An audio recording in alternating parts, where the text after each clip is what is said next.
I'm going to preface this post by saying that paranormal experiences are not unknown to me.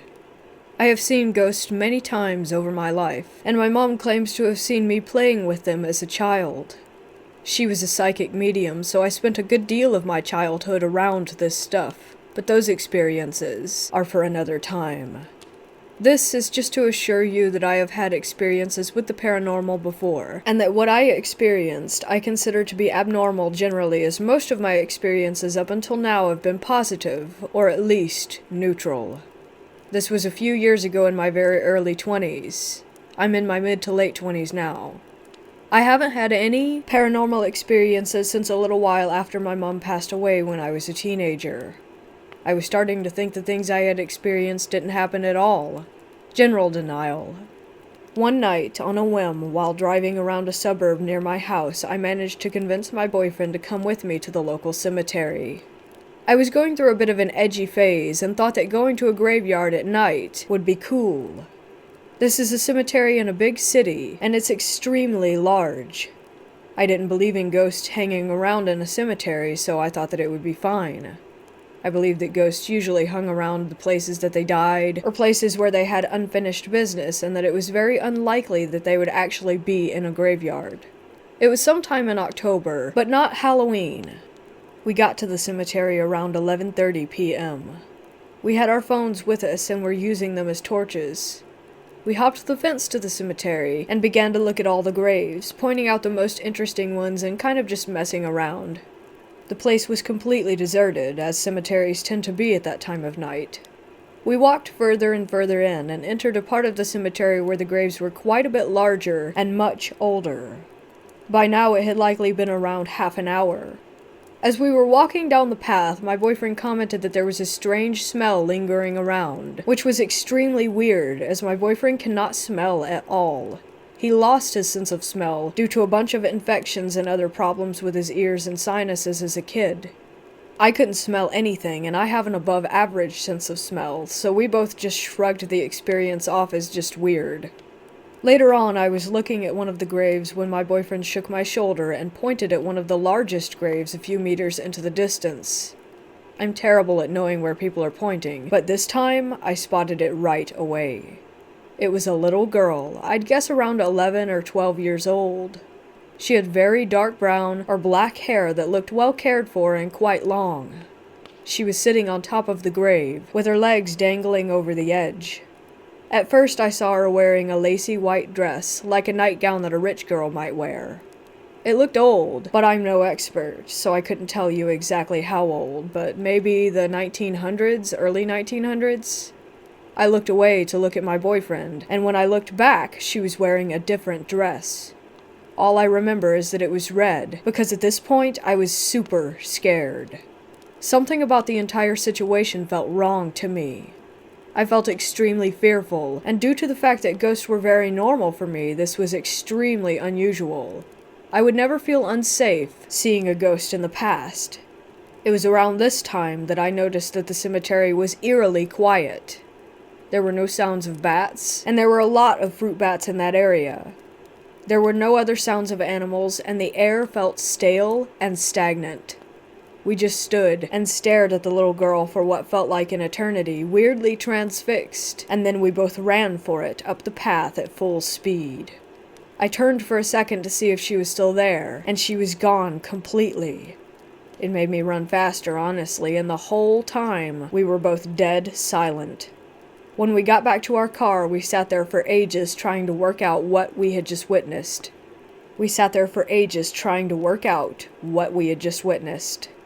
We were trying to rationalize it, but as we have both had paranormal experiences before, we knew it had to be a ghost.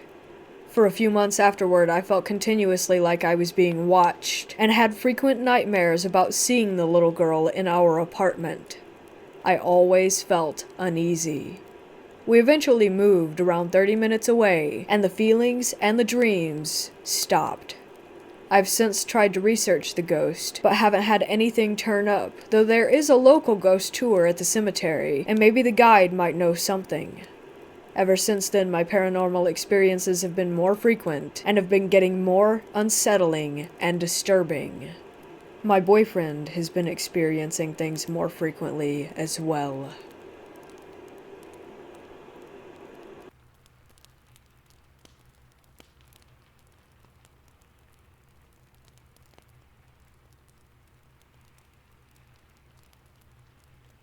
I totally forgot about this happening until my mom brought it up at dinner tonight, and now it's 9:30 at night and I'm scared all over again. This was back in high school, either my freshman or sophomore year. I missed the bus, and I didn't have a car at the time, so my mom had to drive me to school. The road my tiny neighborhood, more like a glorified cul-de-sac, was off of was a long stretch that had only one equally tiny other neighborhood and a few houses here and there. It was 6 a.m. or something and still dark outside, and it was colder than a witch's tit. As we were pulling out of the neighborhood, my mom and I both saw these 3 children in blue and white private school uniforms standing side by side, shoulder to shoulder at the entrance of the neighborhood on the sidewalk. It was either 2 girls and 1 boy or 2 boys and 1 girl. I didn't remember the ratio, but the girls wore a blue and white skirt/dress outfit and the boy wore a blue short-sleeved shirt with khaki shorts. This was weird for a few reasons. 1, it was 40 degrees outside.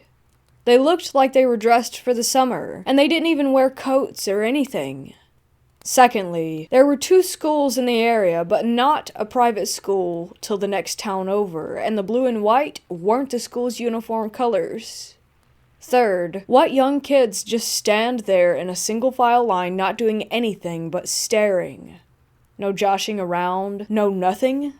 Yeah, right. Lastly, this wasn't where the bus stop was. It was a few blocks down. Just a sprinkle of extra creepy on top. There weren't any streetlights. They were just standing there in the dark, not doing jack except for being creepy as hell. They were on the corner on the right, closest to the passenger side where I was obviously sitting. And of course, we were turning right. As we got closer, I thought that at first they didn't have faces, but it was just too shadowy and dark out, and the headlights only shone under their shoulders, which is how I can remember the outfits so vividly. Then we got closer, and I was relieved to see that they did have faces, but then got completely freaked all over again when I saw that their eyes were all black. Like supernatural Sam and Dean fighting demons, all black. My mom saw it before I did, and she put the pedal to the metal and hightailed it out of there. I remember trying to look back and see them, but I couldn't since it was too dark. My mom didn't go back home until the sun rose, and it was bright enough to not be afraid anymore. Of course, no one believed me at school, and my siblings thought we were just full of it, but we know what we saw. We never saw them again after that, though. I thought that they were spirits. But after a few months, I heard about the black-eyed children on YouTube, or something that made the connection. We moved shortly after that due to unrelated reasons. This was 3 or 4 years ago, and I had blissfully forgotten all about it until my mom said, "Hey, remember when?" And now I want to die. I hope that my irrational anxieties and fear around children that are small enough for me to punt across the soccer field is amusing at least.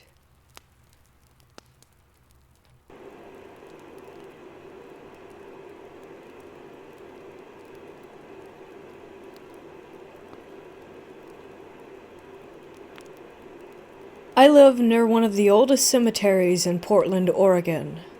It's pioneer era. The oldest graves are from the 1850s, and it's still active today, funerals all the time. Anyway, I go walk and jog through there pretty often. I usually jog a couple miles, and then finish up with some wind sprints. There's a spot where it's straight for about 60 or 70 yards, so I'll do 8 or 10 of these things and then quit. The spot where I usually start running from is right near the grave of a young boy who was born in 1896 and died in 1902. I've done some research, and all of his family is actually buried in a different cemetery, so I always feel a little sad about it. His name is Carl, and it's weird maybe, but I talk to the kid's grave as I'm resting up between sprints. For whatever reason, that's the only grave in there that I've ever paid much attention to, and about the only one that I'd ever done any research on. Not sure why exactly. A couple weeks ago on Wednesday, I was doing my thing. I stopped at my normal spot, said hi to Carl, and instantly got this sickening feeling that I was in danger. I looked up at this tree, big old oak, branches around 1.5 feet in diameter. I was absolutely terrified, and I started running and got the hell out of the way. I was absolutely 100% sure that this branch was going to fall and kill me. I waited a few minutes, and came back over and started looking at this big oak tree and the horse chestnut right beside it. I couldn't decide which tree actually was going to fall, so I sort of blew it off as paranoia. Not really a credible premonition or whatever. The next day, on Thursday, I go for a run, avoiding that area. When I finished up, I went back and stopped next to Carl's grave. It was a little later than I usually go, mid-afternoon, and it's getting pretty hot out, so I wasn't really looking forward to running more. I didn't actually hear anything, but something told me you shouldn't go any further. So it's hot, I'm tired, I'm paranoid. I noped out and went home. The next day, it's Friday. I go back into the cemetery. A massive branch from the oak tree had fallen, knocked about 5 branches off of the horse chestnut. It all landed on Carl's grave and right on the part of the path that I usually jog on.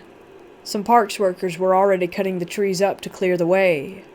I asked one guy when it had fallen, and he said it had happened sometime on Thursday afternoon. I have no idea if I actually would have been there at that time at that spot, but it was weird enough to freak me out a little bit. Anyway, thanks, Carl.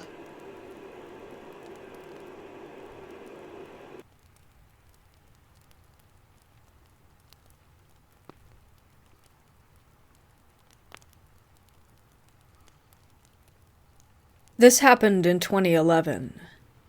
Back then I was very engaged in political activism, and I ended up organizing an Occupy movement in the city I was living in, along with some other fellows. We camped in a downtown square for about 4 months, and throughout this period a lot of people came in and out. By the second month I had to travel to another city where my parents were living for a week. When I came back to the occupation, there was a guy living there that had arrived exactly when I had left. He had somehow already had some respect from other people in a very short period of time. He was tall, blonde, long hair, a bit hippie, had a profound voice that implied self-confidence. He had by some means a strange aura. But okay, no big deal, seemed like a cool guy after a while. Over time, he became my friend, and we ended up having long conversations about pretty much everything that interested me and vice versa, like occultism, magic, UFOs, etc., until he brought up the vampirism subject, which I was not familiar with at the time.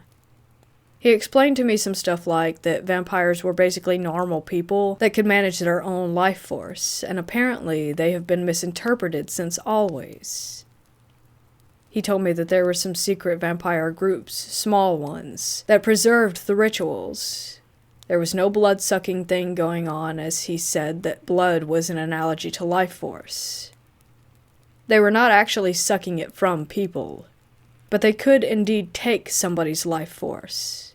But more important, he said, was to know how to use your own. The conversation finished there. The whole thing seemed fascinating to me, and after a while, we went to sleep. Some days later, here's what happened. My house was quite close to the occupation, and once in a while some of my friends would often ask me to use the bathroom or to have a shower, and then this guy asked me the same. I said yes, no problem at all. Everything went fine, the guy had his shower, and we were walking back to the occupation, and he brought up the subject about vampirism again. This time he was wearing an anonymous plastic mask, which completely covered his face. He starts to explain to me how one can control their own life force inside dreams, and how would that affect the actual material body. Meanwhile, as he's explaining that, I see his jaw making a strange movement, as if there was something stuck between his teeth, and he was trying to clean it. When he finishes the explanation, he calls me by my name and raises the mask slightly so I can take a look at his mouth. And then I saw this huge canine tooth. He pulled the mask back down quickly. I didn't know how to react, so I just remained calm and I asked him what was that for if they didn't actually suck blood from other people.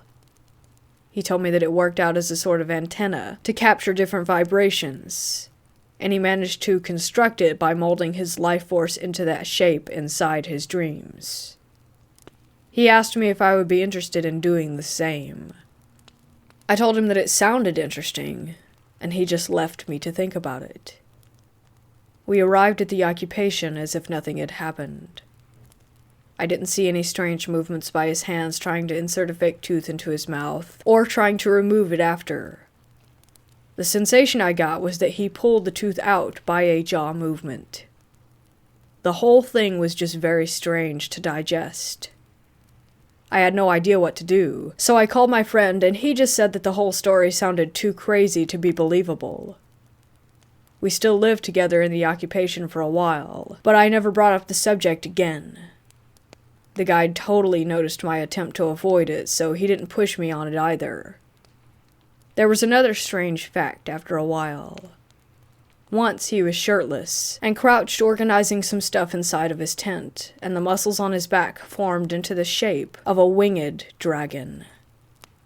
The occupation eventually finished, and that guy ended up dating a girl that he met there, and they both had a kid together. He seemed pretty normal, despite those 2 occasions.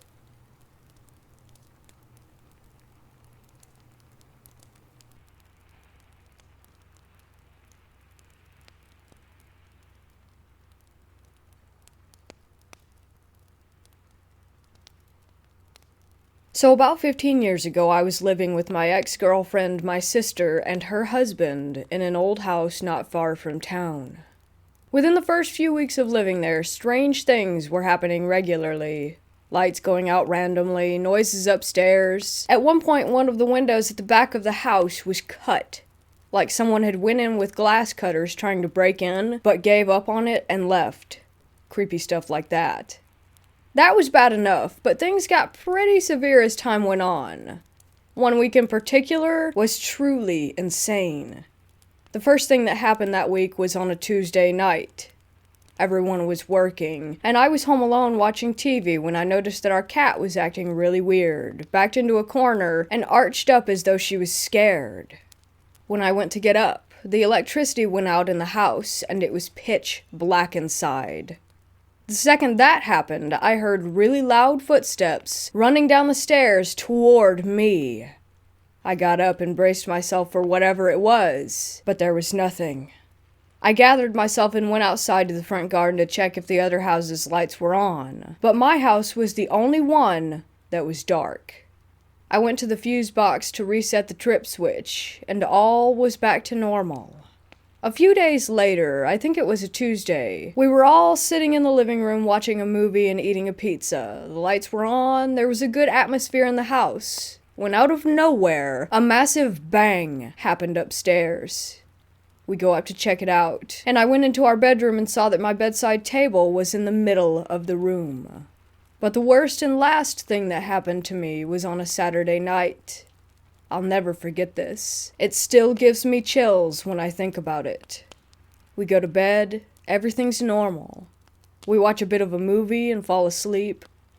I wake up facing the wall and glance at the alarm clock. It reads 3:13 a.m. I turned over to go back to sleep and saw my ex standing in the center of the room. Confused, I begin to sit up and ask her what's wrong. But as I start to sit up, I realize my ex is asleep in bed next to me. A surge of fear runs through my core, and I'm frozen to the spot. My eyes adjust, and I just barely make out the figure. It was a young girl in a nightdress with a cartoon character on it, soaking wet, with her head looking down at the floor. I could hear the water droplets landing on the carpet, and I'm just sitting there totally in shock, unable to believe my eyes. After a couple of seconds, her apparition melted away and faded out of sight. I got up and turned on the lights and tried to tell myself that it was just a night terror or something, but the problem with that was that there was a wet patch where she had been standing. We moved out shortly after that. But but I can still picture her to this day. Creepiest thing I've ever experienced.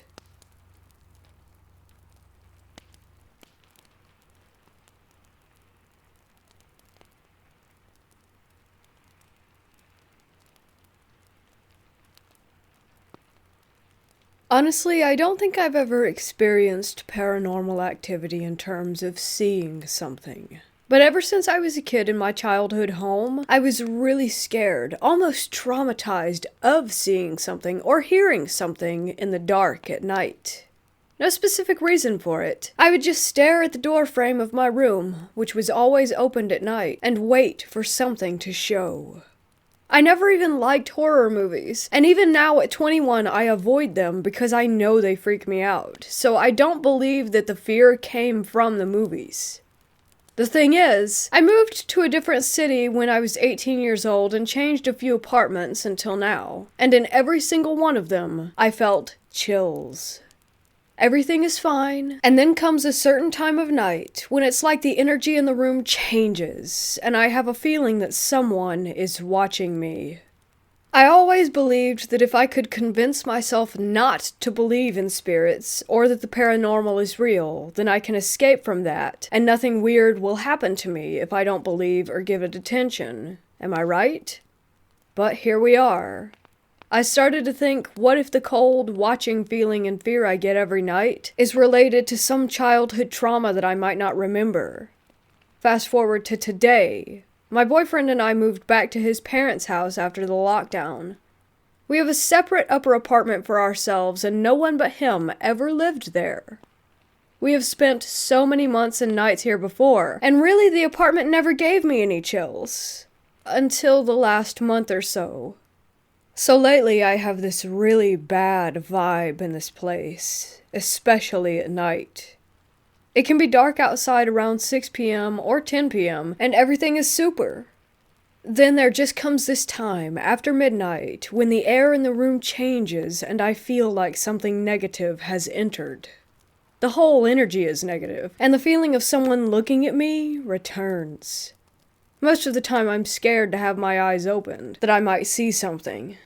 He doesn't feel the same thing and says it's because of the stress and anxiety. And true, it might just be paranoia, and I'm going crazy. But I had several nights when I really did feel like something was messing with me. I would wake up with the sensation like someone had pushed me, and my boyfriend was dead asleep. I would have sleep paralysis and again would have a feeling like someone is poking me and hear banging noises that weren't there. I was sleepless for a few nights, and then I started taking Xanax just to make me fall into deep sleep to get some rest. When I am able to sleep, there's that time before falling into sleep when I feel the most vulnerable because of the dark and the dead silence. There are radiator noises and downstairs noises, which, by the way, are loud footsteps even in the middle of the night. And sometimes I would ask them if they were awake at the time, and they said they were sleeping. But still, I kind of comfort myself with the idea of it just being normal house noises. The worst thing is going to the bathroom at night. I have bladder issues, so it's normal for me to go at 1, 2 a.m. Don't know why, but I noticed this pattern. And often, I'm just terrified. I use my phone as a flashlight and practically run there. If I can hold it, I do, because that's how scared I am of the negative energy in the air. I'm so afraid of seeing a shadow or a face staring at me. It's like I know that something is present, but I'm unable to give it shape or form. Sometimes it's like I can sense someone's breath on my face. Never thought I would write something like this because it is the opposite of ignoring the problem and convincing myself that I am imagining. But I'm not sure what to do anymore. Every night I lay in my bed, and in just moments the air in the room switches to negative, cold, and spooky. I can't live like this. It's stressing me out so much, and I just want to know if it makes any sense. Am I crazy and too paranoid so that I just imagine all of this? Or could it really be that something is there?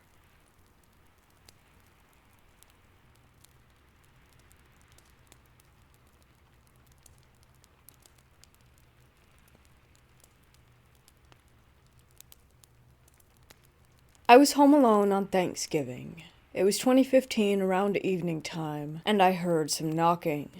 Being in a festive and playful spirit, I opened the door without looking, and automatically felt a deep sense of regret, sort of like a literal, oh shit, moment.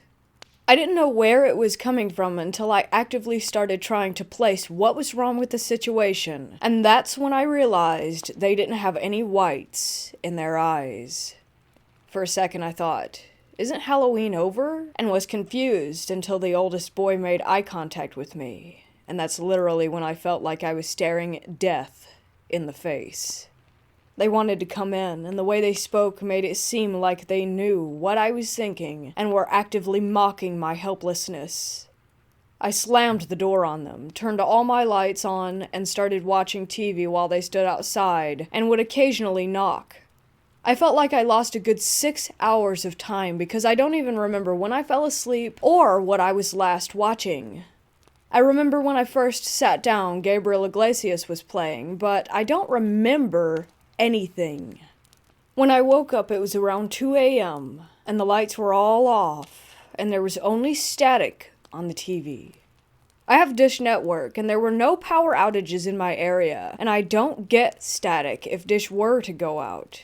I would get a channel listed as an HDMI and a black screen, or it would be the introduction screen where it would show two people talking about the features of Dish Network. Also, if the lights went out, they would come back on. I had to literally switch the lights on and off a few times for it to work, but no one was home. After that, I would occasionally see them outside, and every time it would be pin drop silence, and my lights would occasionally go out or something would lose power like my dish. One time my phone that was at 63% dropped to 1% in 5 minutes. After a few months of being afraid of every knock, I decided to call an imam to bless the house. I also saged the house and brought a lot of different surahs, psalms, to put in every room, including the bathrooms.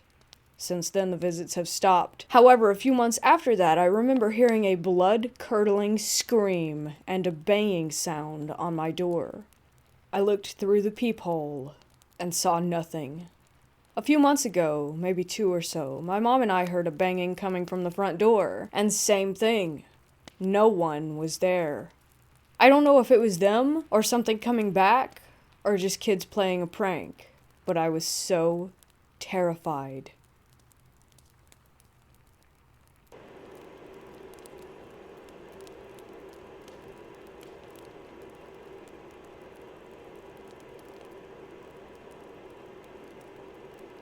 I've always had some kind of interest in the paranormal. As someone who grew up in a religious household but has always struggled with the concept of faith, I think what's always drawn me to it is the idea of proof. Proof of something beyond this life. Proof that death isn't the end. So I guess that's what set me up for this experience. This was 4-ish years ago on an October night. This happened with 2 friends of mine who I'll call Jim and Lisa. I've known Jim since 2nd grade, and Lisa since high school. Lisa and I went to the same college for a bit, and we had a mutual interest in the paranormal. Given the time of year that it was, close to Halloween, we decided to go and do some ghost hunting of our own. I called up Jim, who also had some interest, and planned to meet up and drive to a local cemetery not far from where we were. So this place definitely has the spooky factor to it. It's on a residential road, but the section the cemetery is in is really wooded and separated from everything. It's set back on a hill, and carved into the hillside right up against the road are the keeps that they used to lay bodies out in when the ground was too frozen to do burials back in the day. Jim and I had scoped this place out during the summer during the day because it was close to where he lived, so I kinda knew the layout. We all met up and parked next to it. I had brought a voice recorder from school. I worked at the school radio station, so it was fairly nice. We started walking around and asked some innocuous questions. Lisa claims to be sensitive, which I'm skeptical of, but that will come into play a little later. As we were walking around, kind of creeped out, we walked toward the back of the cemetery. It goes fairly far back, so we were poking around reading stones with flashlights when Lisa and I could swear that we heard someone walking around near the middle of the cemetery. All three of us were together near the back, and there was 1000% not anyone else out there. Could it have been some college kids hyping themselves up? Maybe. It's hard for me to really confirm with hindsight whether we were being overly imaginative, but we were pretty sketched out. After about 15 to 20 minutes, we figured that we should pack it up. Lisa and I were kind of freaked out still because we were fairly convinced that something was walking around near the center of those headstones. She also kept saying that she felt like something was compelling us to leave, and that we weren't welcome. Jem was kind of indifferent and wasn't really noticing anything super crazy, so we started making our way down the hill. This is when a weird thing happened. As we were walking down the hill, I heard a stone skip past me as if someone had kicked or thrown it. I figured that it was just Jem, as he's apt to do that sort of thing. But as I looked and was about to say something to him, he was about 10 feet to my left. He definitely didn't kick anything at me. The weirdest stuff that we found was on the recorder when we got back. I want to make this clear, this was not a super windy night. There was a light breeze at best. But the recorder sounded like it was windy as hell because we caught a ton of what I call interference. It was really deep bass tones that sounded like the microphone on the recorder were being overloaded. The creepy part was that there were times where there was a rhythmic quality to it, like something was speaking but couldn't get through fully. I'd say it sounds like when someone's talking in another room with the door shut, where you can hear the noise, but not much in the way of actual words. I did get it on the other investigations with this recorder, but never at that level. So while it's possible that it could have been an issue with the recorder, I'm not entirely sure. We also got some really direct, creepy EVPs. Toward the end of our time there, you can hear me on the recorder saying, "Hey guys, we should go," in reference to the creepy walking sounds from the middle of the cemetery. During the discussion from the three of us, there's a moan that's pretty audible that no one heard while we were there. It sounded like something was upset that we were leaving. This was reinforced by a minute later when Lisa asked, "Do you want us to leave or do you want us to stay?" And a voice pretty clearly answered, "Stay. I want you to stay," which was creepy enough to hear in general, but the whispery quality to it makes the hair raise up on the back of my neck. The epilogue to this is Lisa claimed that there was weird stuff happening all around her house the weekend after we went. Banging on the wall, noises in the other rooms. Full disclosure, Lisa does have a bit of history with mental illness, so I guess you might could chalk it up to that. The part that gives me pause is that we were talking about this at school one day and her sister called from the house complaining about all the weird crap that was happening. While I think her sister also has some sort of history, I think it's mostly anxiety-based, but I'm not 100% sure, honestly. I do find it a stretch that her sister would call and make a big deal out of it if stuff wasn't legitimately taking place. I only wish that I'd gone to the house and experienced whatever it was firsthand just to see for myself.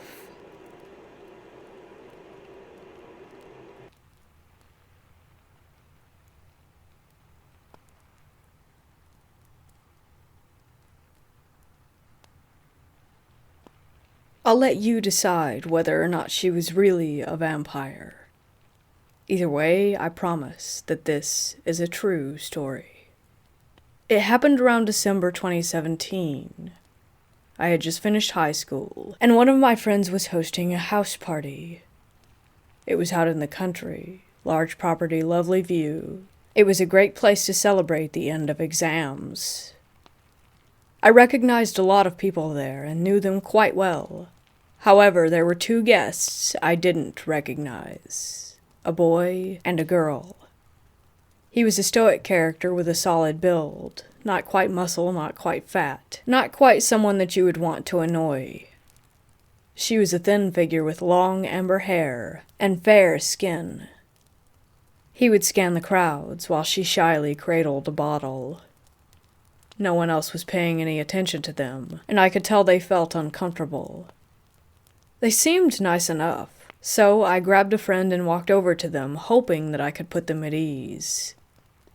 My friend left pretty quickly, but the girl seemed relieved that I was paying attention to them. She told me her name was Verity. Bit of an unusual name, but I thought it was pretty. Her boyfriend seemed a bit more comfortable too, but he didn't say much. I don't recall his name. Verity and I chatted for a while, but I was quickly running out of small talk. I asked her about the alcohol she was drinking and what kind she prefers, that sort of thing. She replied casually, it's okay, but my favorite substance is blood. I think that's a good cue to run away, but my curiosity got the better of me. I asked her why she enjoyed the taste of blood. I've cut my lip before, and I remember the taste being quite sour. She told me that the flavor is dependent on a person's health. The healthier they are, the sweeter their blood. It suddenly made sense as to why her boyfriend was built like an athlete. She taught me a few weird things about hematology and was very knowledgeable about medieval execution methods. She explained them with a strange fondness. It was almost nostalgia. I only knew the Viking Blood Eagle, but that was enough to get her excited. We ended up talking all night. I listened to her gore-filled lectures, and they both listened to me as well. Even though my interests in stories were much less interesting in comparison, they didn't seem to mind. They smiled and encouraged me. In between subjects, Verity would draw some blood from her boyfriend, either with her nails or her fangs. He seemed okay with it. I talked to her boyfriend for a short while, too. We got along just fine, but we had very little in common, so it was a bit tricky to hold a conversation. He was into sports and cars, so he was probably human. After a while, I tried to encourage them to meet my friends. Verity, however, didn't like that. She was very possessive and insisted that I stay with them all night. I wasn't in the mood to argue with a bloodthirsty historian, and she was being very friendly with me, so I agreed. She didn't bite me once, and I'm grateful her boyfriend was there to feed her. Maybe she was a vampire, or maybe she just had some really weird habits. Either way, I hope you enjoyed my story.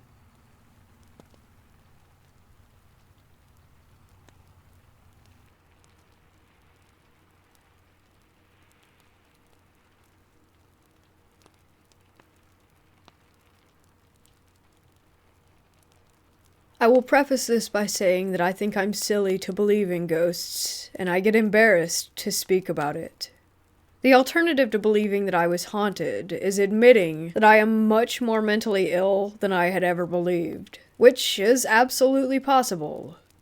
This took place over a few years in a farmhouse in the desert of Arizona. It was newly developed land. We moved into the place when I was 15. At the time, I was going through a lot emotionally and smoking a lot of weed. That might explain some of my personal experiences, so I'll try not to dwell on them too much. The house was set up almost plantation style. It was very wide, had a big wraparound porch, and lots of awkward corners. The front room was a tall library with an open balcony to the upstairs, which ran into long, skinny bedrooms. My parents' room was closest to the stairs and was attached to a nursery with a sliding ensuite door. My brother's rooms, who were 2 years younger than me, and my room were at the end of a dark hallway. That side of the house never got sun, so it had bad vibes all around. Downstairs, there was a messed up Harry Potter-style closet, a sunken-in living room, a kitchen in the center of the house, and a sunken playroom for the baby. It honestly started the first day that we moved in. My brother and I were the only ones in the house, and we were unboxing plates. It was so empty that everything in there echoed. I swear it sounded like a little girl laughed, like a creepy track that you could get off of an app or something. Keep in mind, the TVs were not plugged in. We were on an acre of land, far away from the dirt road, and my brother was way too stupid to pull a prank like that. I started hearing voices at night. This wasn't unusual. I honestly used to freak myself out so badly that I think I made noises up to scare myself. My parents had raised me not to talk about things scaring me, to tough it out and be a big girl. It was fine most of the time during the day. Everything bad came at night. I remember distinctly when it started messing with me in bed. In solidarity, my brother and I kept our bedroom doors open for the hallway's nightlight, and in case we needed to call for each other. We had a pretty messed up childhood that might have contributed to all the codependency I'll describe during this. I was falling asleep, but not quite out. I felt the blanket slipping off the bed and reached down to grab it. This was common. I didn't have a bed frame with a foot. It kept slipping no matter how I tried to tuck it. In classic horror movie fashion, the last time I pulled it, I felt tension. There was nothing it could have been caught on. I felt like the second I went from confused to terrified, it bounced back to me. I don't know how to explain this that well, but I was certain that someone was under the bed pulling it away from me. Later, I moved another nightlight into the bedroom. It was a kind of spooky amber orange, and I convinced my parents to let me paint the walls cherry red. Again, I was almost asleep, but not quite out, so I don't think it could have been sleep paralysis. I heard the carpet rustle, and maybe joints cracking. It sounded like my mom had come in to check on me. I opened my eyes, and immediately froze. I don't think I've ever been more scared in my life. There was a woman crawling across my floor from the far side of my room to the foot of my bed. She was pale and stringy-haired as if she were going bald. I couldn't see her face. I don't know how I fell asleep. I couldn't scream or move. I think she disappeared under my bed. But again, this could always be a hallucination. My baby brother was about 7 months old when she started coming out during the day. My mom was a teacher at the time and was able to stay home with us during summer vacation. It was lunchtime and we were watching a movie quietly downstairs while the baby napped. There were noises upstairs, as if something had been dropped to the ground. We listened for a second before my mom ran up. She thought the baby had fallen out of his crib. We opened the door and found him sound asleep. There was weird white stuff on the floor. It took us a while to figure out that it was drywall or something like that. There was a crawl space to a small attic where the AC and insulation could be reached. It was barely big enough to get into and a good 9 feet from the ground. It also had to be pushed up and slid over to open. There was a visible gap. The carpet was a really ugly dark blue, so we could see the white spots on the ground as if something had been dragged from one side of the room to where the crib was, and it stopped right in front of it. My mom checked the closet and called my stepdad. He couldn't leave work, so he stayed downstairs until he got home and checked the crawl space. We have never had animals. It's really difficult for most things to live in Arizona, so wildlife is pretty rare in that area. He didn't find anything, or signs of anything living up there. This happened every other day for 2 weeks. We really didn't know what to make of it. My mom thought it might be the AC suctioning the opening upward. It stopped and didn't happen again for 2.5 years, until my baby sister was born and stayed in the same crib. Again, it happened on and off for a few weeks, and never again. To keep my own solo experiences brief, I had a period of 3 months where I straight up did not sleep. I went crazy. Every night, I felt like my bed was shaking. The instant I laid my head down, it would vibrate, the metal frame would sway, and I would feel as if something was pushing the mattress between the baseboards or sitting on the corner. I had my brother touch the frame one night to tell me if the shaking was in my head or not. He said it wasn't, but I'm still not sure if he wasn't just playing into it. I thought I might be having seizures or something. At one point I got so frustrated I started sleeping on the couch downstairs with the dog. I started hearing whispers too. Not a noise that sounded odd, but someone calling my name. My name has 3 freaking syllables. I would be in my room, door open, doing something at night after my parents went to bed. It was a female voice, but it sounded off. I don't know how to explain it. The downstairs really scared me after the lights went out, so I never went down, but I did walk to the balcony and look. I never saw anything, but the whispering would stop when I got close. My brother started hearing it too. He's kind of weird. His life's dream has been enlisting in the army, so his reaction was always getting his knife and walking right downstairs to confront it. He would turn the lights on and look around before coming right back up. He slept on my floor a few nights because he was convinced that she wanted me. We had prior haunting experiences, which led to my parents making jokes that the ghosts follow us. They didn't pay much attention to it at the time when it was quiet. One night, my parents went out with the babies. My brother and I were in our rooms, doors open per usual. We started hearing something strange. At first, I thought it was the wind. It got louder until it was clear that a woman was wailing. I know it sounds crazy, but it was so clear. We hid in my room for what felt like hours, calling my mom. For some reason, it never occurred to us to call the police. Eventually, the crying stopped. We hatched a plan to run for the stairs and out the nearest door. All of the lights were on in the house, and my brother has his stupid knives. It's like it knew that we were going to leave. We heard shuffling outside the door, and maybe breathing? I guess it could have been the air conditioning. We kind of decided that we were ready to die, unlocked the door, and booked it. The crying started again, and it was very clear that it was coming from my parents' room. We stood outside the property line for another hour waiting for them to arrive, watching the house. No one could have gotten out without us seeing. We had huge windows lining the upstairs hallway that showed everything with the lights on. My parents again made fun of us, and still do about that night. A few other incidents include my baby brother talking to the man upstairs. He would stand in front of the balcony and chat up to someone. He told us that the man was hiding in my room. He talked about the man in the window and would ask, "Who's that?" directed to the doors at night. I don't want to talk about all of it, but there were so many instances of voices, doors slamming, and things being knocked over in my room that I really did think I was losing my mind. I moved out at 18 and came back occasionally, usually to babysit. Apparently, my reluctant believer mother and absolute skeptic stepdad watched a coffee pot jump off of the counter.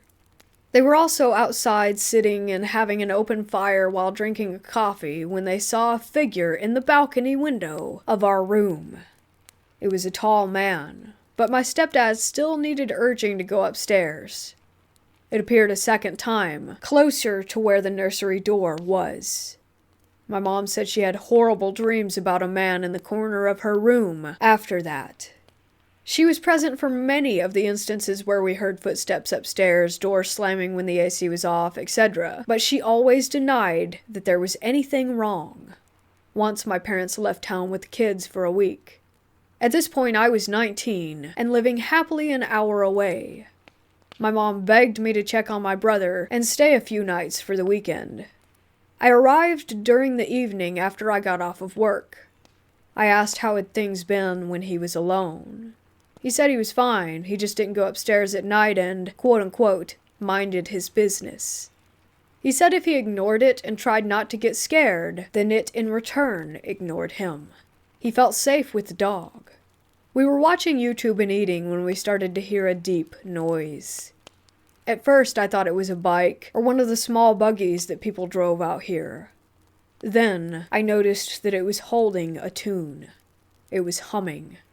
The dog had a weird thing about staring into the bathroom if the door was open, which is scary at night. This time, the door was closed, and he still stood up and stared.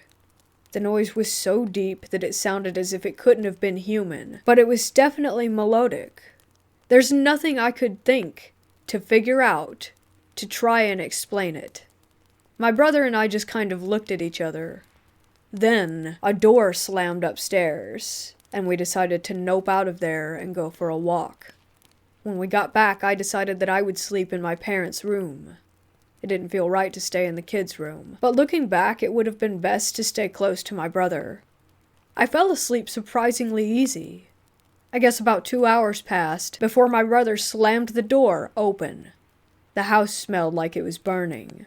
Not really like a fire smell, but more like burning plastic and trash. I was panicked. I was the adult and had no idea what to do in that situation. We checked the house. I turned off the air conditioning, thinking it might be on fire.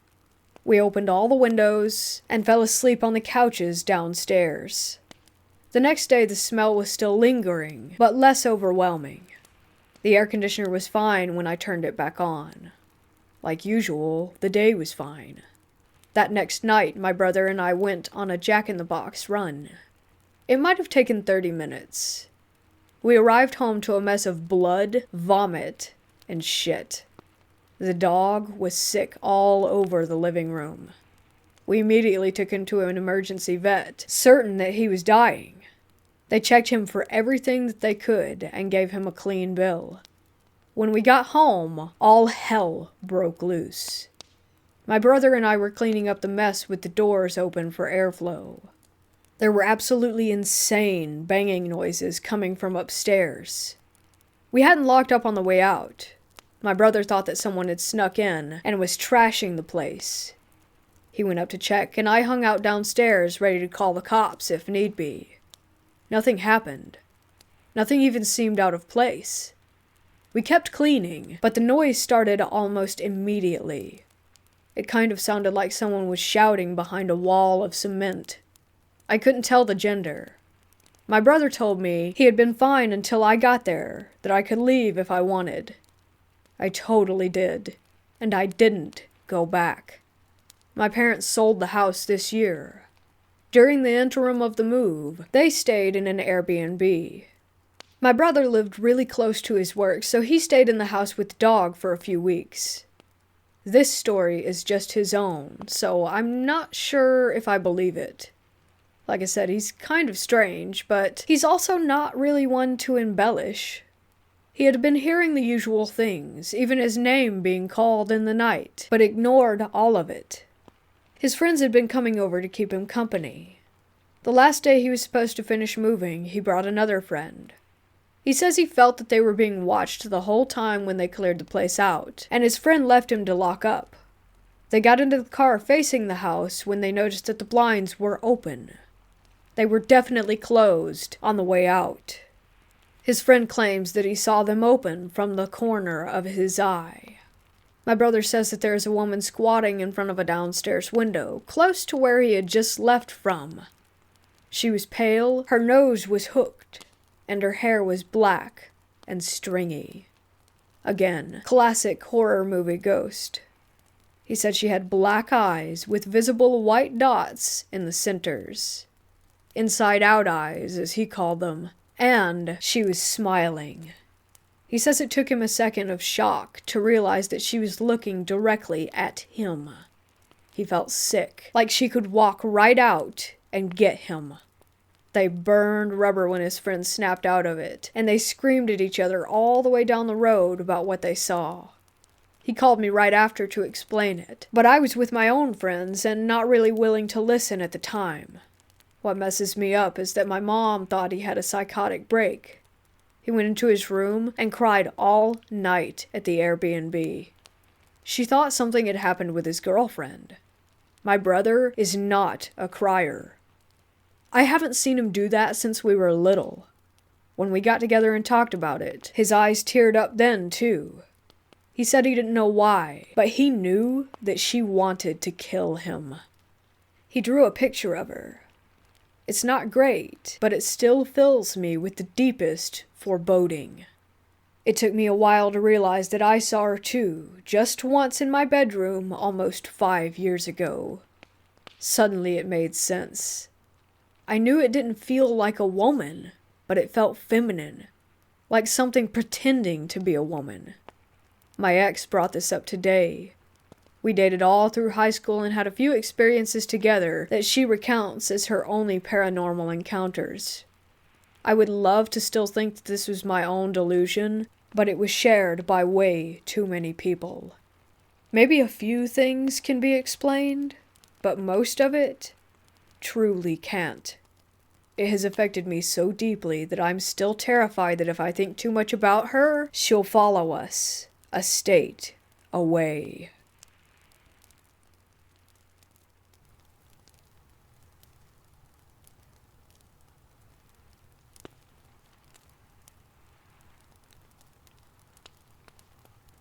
I've gathered a few paranormal encrypted stories after moving to North Carolina. The silver UFO, the shadow person, the six lights, etc. But this one stuck out to me the most. I've never even heard of this thing or even knew that this thing existed, and I was a kid when I saw it. It could be my mind exaggerating, but another person with me saw it, and it freaked us both out. We were driving along the back roads of North Carolina and learning the shortcuts and ways to get around as we had just moved here. It was the evening, and it was around false summertime, the time where it's hot randomly in the spring, so the windows were rolled down. We were just having fun cruising and sightseeing. The other person with me was driving and was chit-chatting to me about the smells and plants that I should stay away from. We were passing a cow farm, so we rolled up our windows, and the curve past the farm was coming up, so we rolled them back down. Now after you hit this curve, there's a hill and it flattens out into a straight but crummy road. In the middle of the road, something blackish was walking. It was shaggy, and was just walking all calm as if it was sightseeing too. I remember my friend asking, "What's this dog doing?"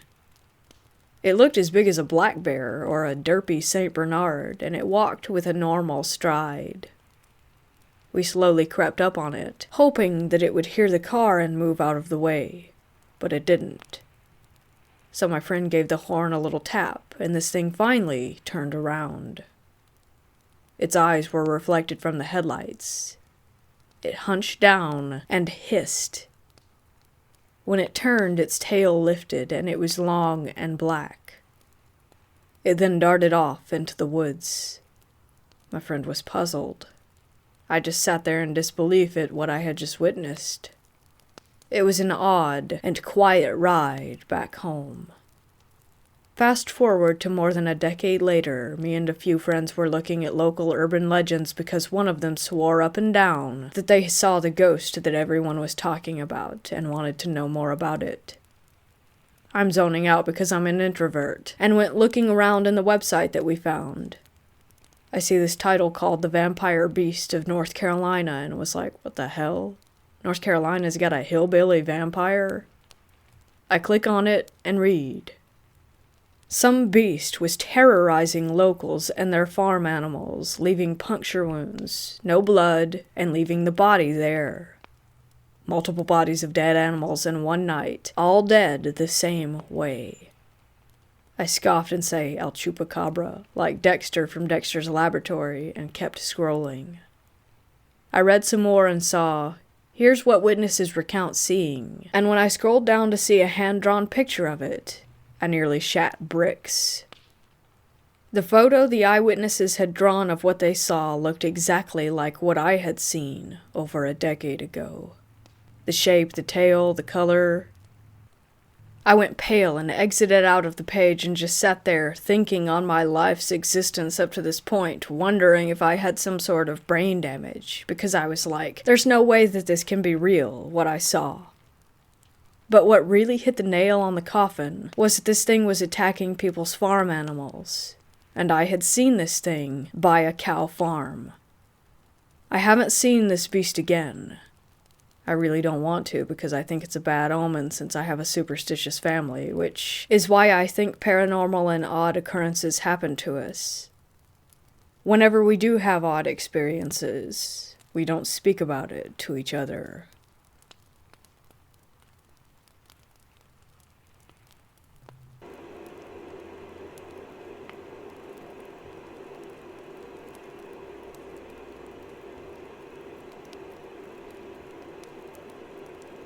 I live in Lompoc, California. I also live across the street from the cemetery. I used to hop the fence on one side of the cemetery to go to a friend's house who lived on the opposite side of it. If I went around, it would easily be a 4 to 5 block walk to her house. The keeper of the grounds who lived there called the cops on me several times, so I stopped. I also have been driving for years now, so there's no need anymore. Anyways, on one of my walks, I noticed a tree house in the cemetery off to the side. It was in a trench in a deep wooded area.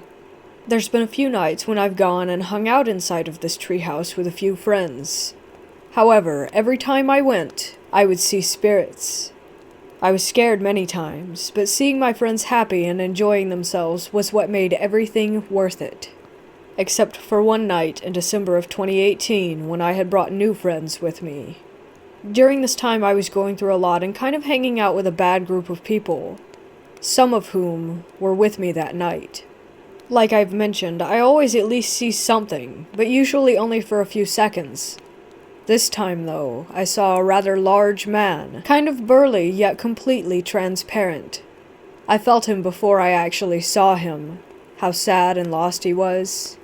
But I could also feel how gentle that his soul was, and that he was only looking for help or just someone to understand. Since I could feel him, I started hearing footsteps breaking twigs, leaves, and such. After the initial feeling, I started hearing footsteps breaking twigs, leaves, and such. My friends heard it too. I looked over, and I saw this man, and all I could feel was how confused that he was. He started to walk up, but froze once I saw him. I yelled out to him that it was okay and that we weren't going to hurt him. I told him that it was safe for him to be there if he wanted to stick around, but then my friends wanted to leave with how freaked out that they were. I walked out first to be his guide, and he walked in front of me until he disappeared seconds later. I don't think I really helped him, considering that I didn't have much chance being with that group of friends and all, but I could feel just how gentle that he was, like I said. Sometimes I feel that gentle presence whenever I visit the graveyard, and I think of him. Today I went, because today is also the anniversary of me losing a friend. I felt that gentle presence when I visited her grave today.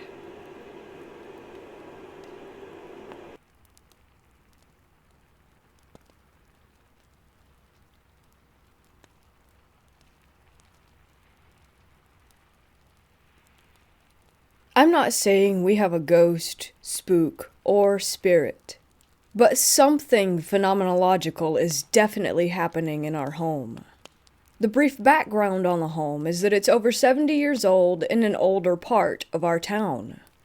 The previous resident was a well-respected attorney in the area, and he died here. We wouldn't learn this until after we moved in. The house was almost completely dismantled and rebuilt with new everything. Paint, electric, plumbing, drywall, etc. One floor, not a whole lot of square footage. An attic that has about 2.5 feet of clearance. Not long after getting moved in, my wife and I learned a little bit more about the house's history, and that the previous owner had passed away, and that it was quite some time after his death before he was discovered. We made peace with this information, and continued settling in. The first peculiar incident wasn't really that peculiar. It had been well over a year since the previous owner passed, but he kept receiving mail. A lot of mail. Fun mail, too. Magazines and newspapers with the subscriptions renewing. We remarked on the mail as being merely interesting, and for the sake of creating a tradition, we always kept the old attorney's mail for a day or two, in case he just wanted to read it. Eventually, this would trickle to a stop. The second peculiar incident caught our attention. After 2 months of being in the house, we decided to get newer, better locks for the doors. I had a new key, my wife had a new key. 2 extra keys went on the key hook. A few days go by, and my wife asked me if I had lost my key or if I had trouble locking or unlocking the door. I hadn't. She showed me the 2 extra keys. Both were still on the wire ring, and both had bends of about 15 degrees right at the key shoulder. We agreed that this was odd, but we let it go with some loose rationalizations. The third peculiar incident started a little over 2 years ago and continues still. Neither I nor my wife smoke. However, about once every 2 weeks on a random day, and usually after midnight, the distinct odor of warm cigarette smoke can be smelled in our living room. At first, we thought it was someone walking nearby, or a neighbor, or an odd or unfortunate combination of smells from a garbage can.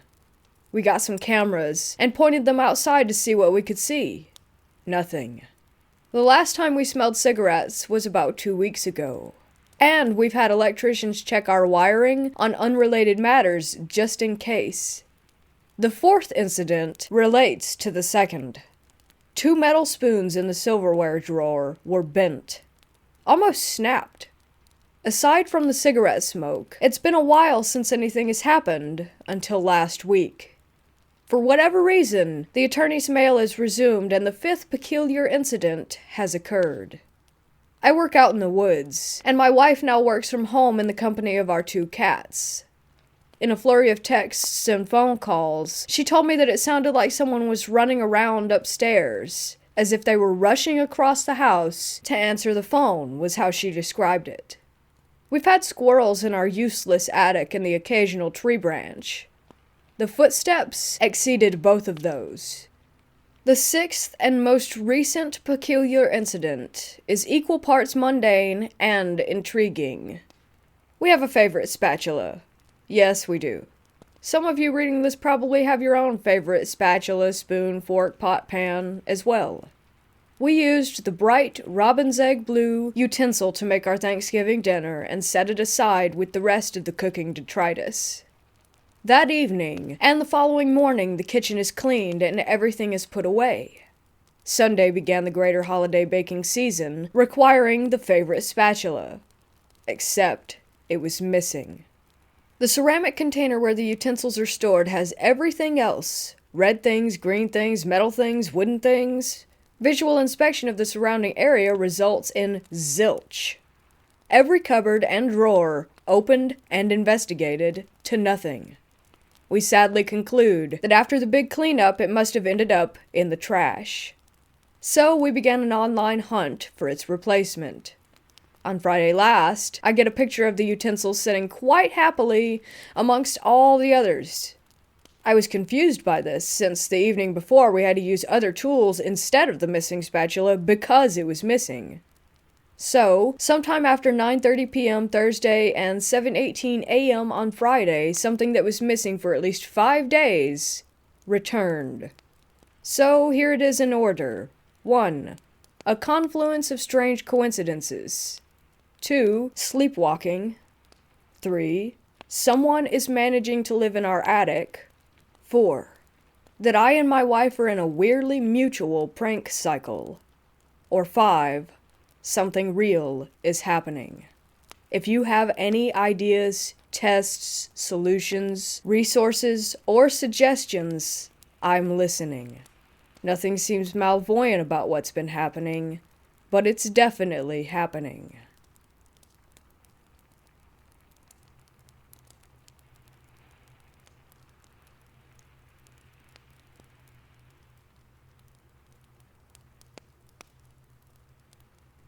It's been 4 or 5 years since my last encounter.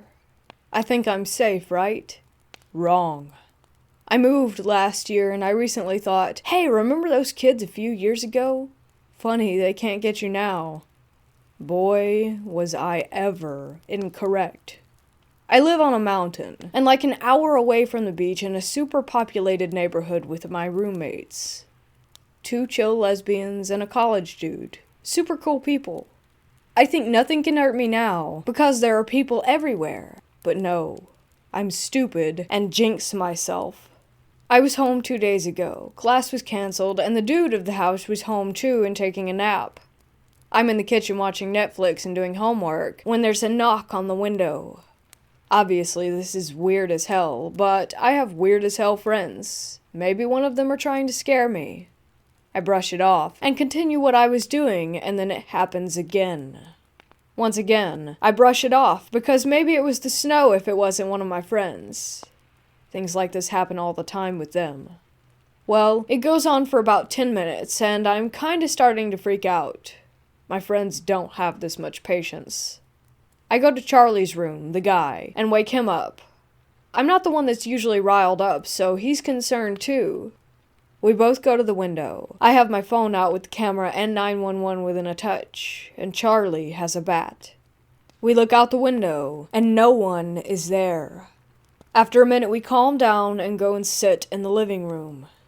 Charlie's mom is a cop, so he says he'll tell her about it later. We think we're okay, so we chill and watch TV together. 30 minutes later, the doorbell rings. I go and open the door. At first, I don't see anything. Then, down on the bottom of the stairs of the apartment, I see 3 young boys dressed in black hoodies, jeans, with brown or black bangs. At first, I didn't move. I was frozen in place. Then Charlie asked who it was, and I came to my senses and got a good look at the kids, then slammed the door shut behind me. I started bawling, and I mean sobbing. I had no clue what to do. Charlie's freaking out because I don't cry, especially in front of people like that. He ran to the door with the bat that we have on the windowsill and looked outside. He saw them too. He started freaking out because he didn't know what to do, so he started yelling at them to leave. He said they started smiling. I was crying even more now, and he was still screaming, and I think the neighbors wanted to call the cops. Now think about this. He didn't know what they were. He thought they were normal kids that had scared me. He didn't see their eyes yet. I started yelling at him to go inside when I hear a bunch of footsteps running up the stairs and Charlie screams and runs in. He's telling me he saw their eyes and that they were black, and now we're both freaking out and grabbing kitchen knives. Eventually we calm down and look outside again. No one's there, but we can see a group of kids past the complex with 3 that we think might have been the BEKs. I told him about the other thing that happened to me, and now we're scared to be in this house. We told the other roommates, and they thought we were high or something, so once again, no one believes me. This happened about 3 days ago, and I've been on edge ever since.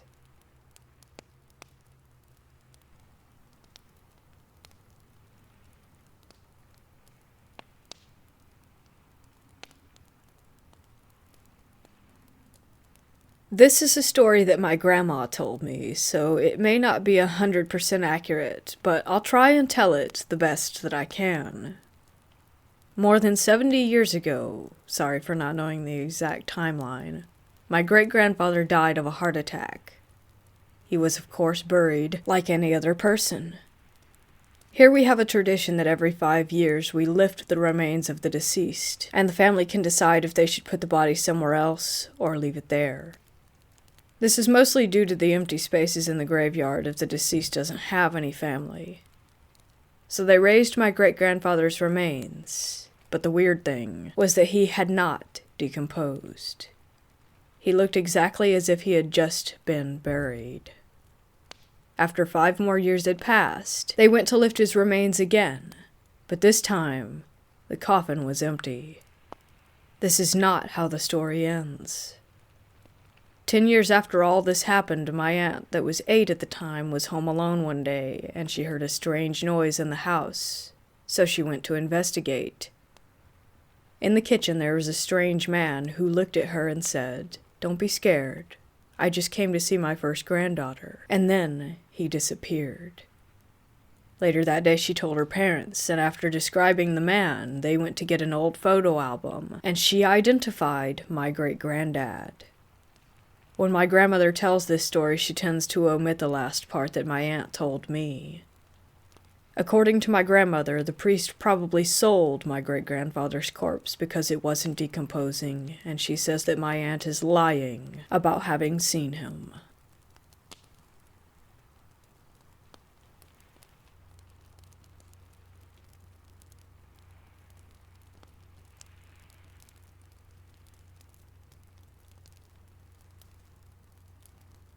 2011, my older cousin bought a small, two-bedroom, single house in a quiet neighborhood for retired folks.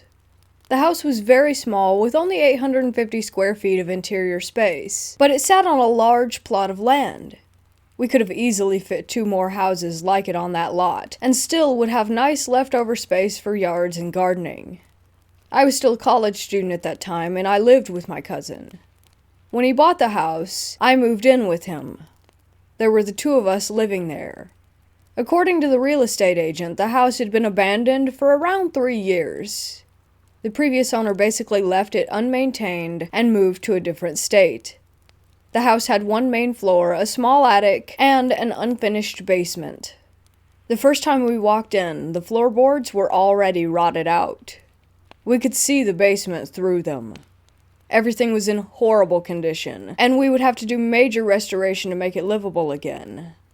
The property also had a small storage shed in the back of the lot. My cousin got a great offer, so he took the deal without much hesitation. Weird things started to happen when we began our restoration work. One day we were working on the bathroom. My cousin told me that he had to go to Home Depot for some stuff, and so he left.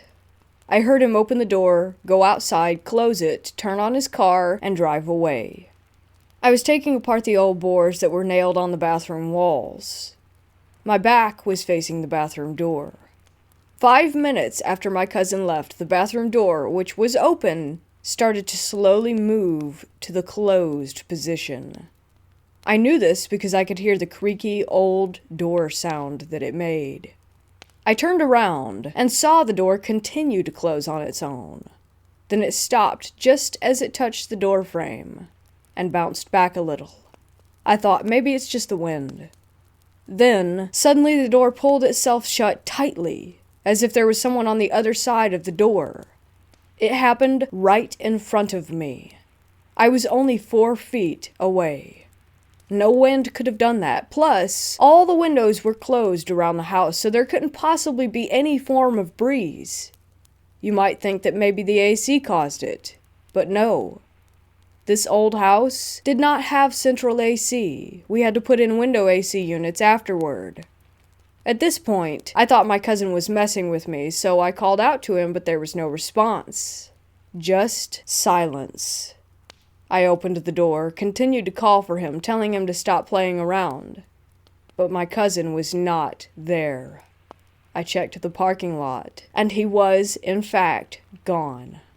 I even got outside and did a perimeter check, but no one was there, and I still cannot explain what happened. After the restoration was done, we moved in. My cousin sometimes went on business trips for weeks, and there would just be me in the house. The following happened whenever I was alone. One night I was studying and had my headphones on.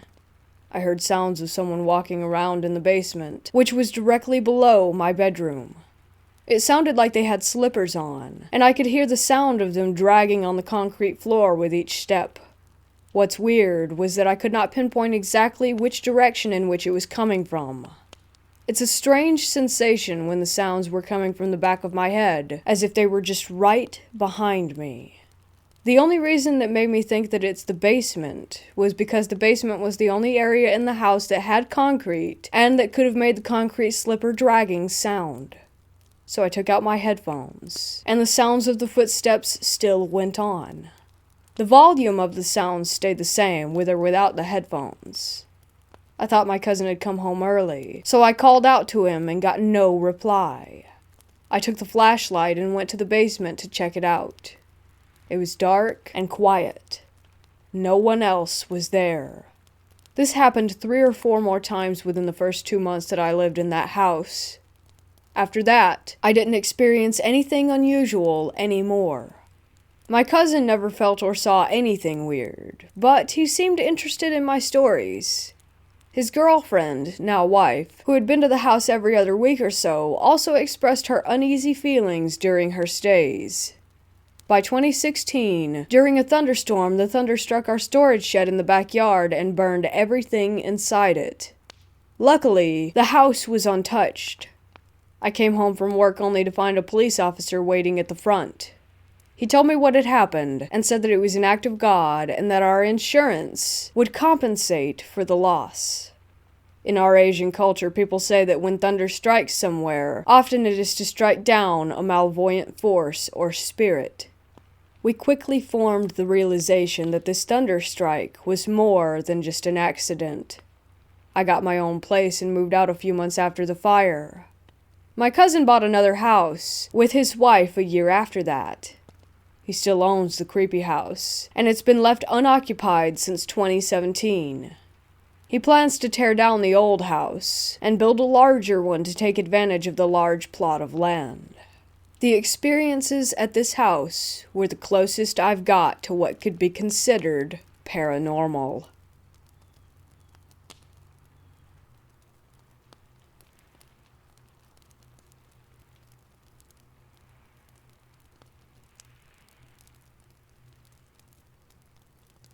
This story takes place during the late summer in the 1960s in Iowa in a very small farming community.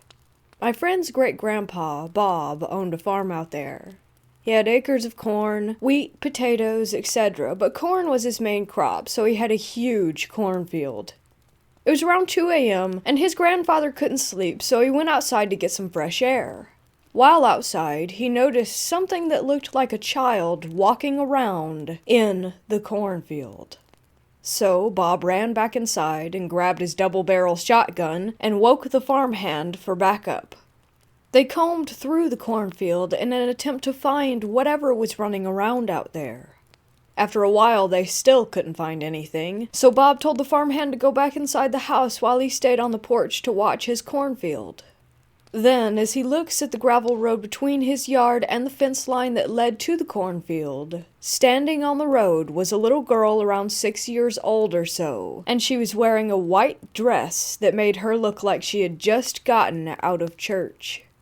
Bob thought that his mind must have been playing tricks on him, so he tried to lay down on the couch to rest, but also stay somewhat alert.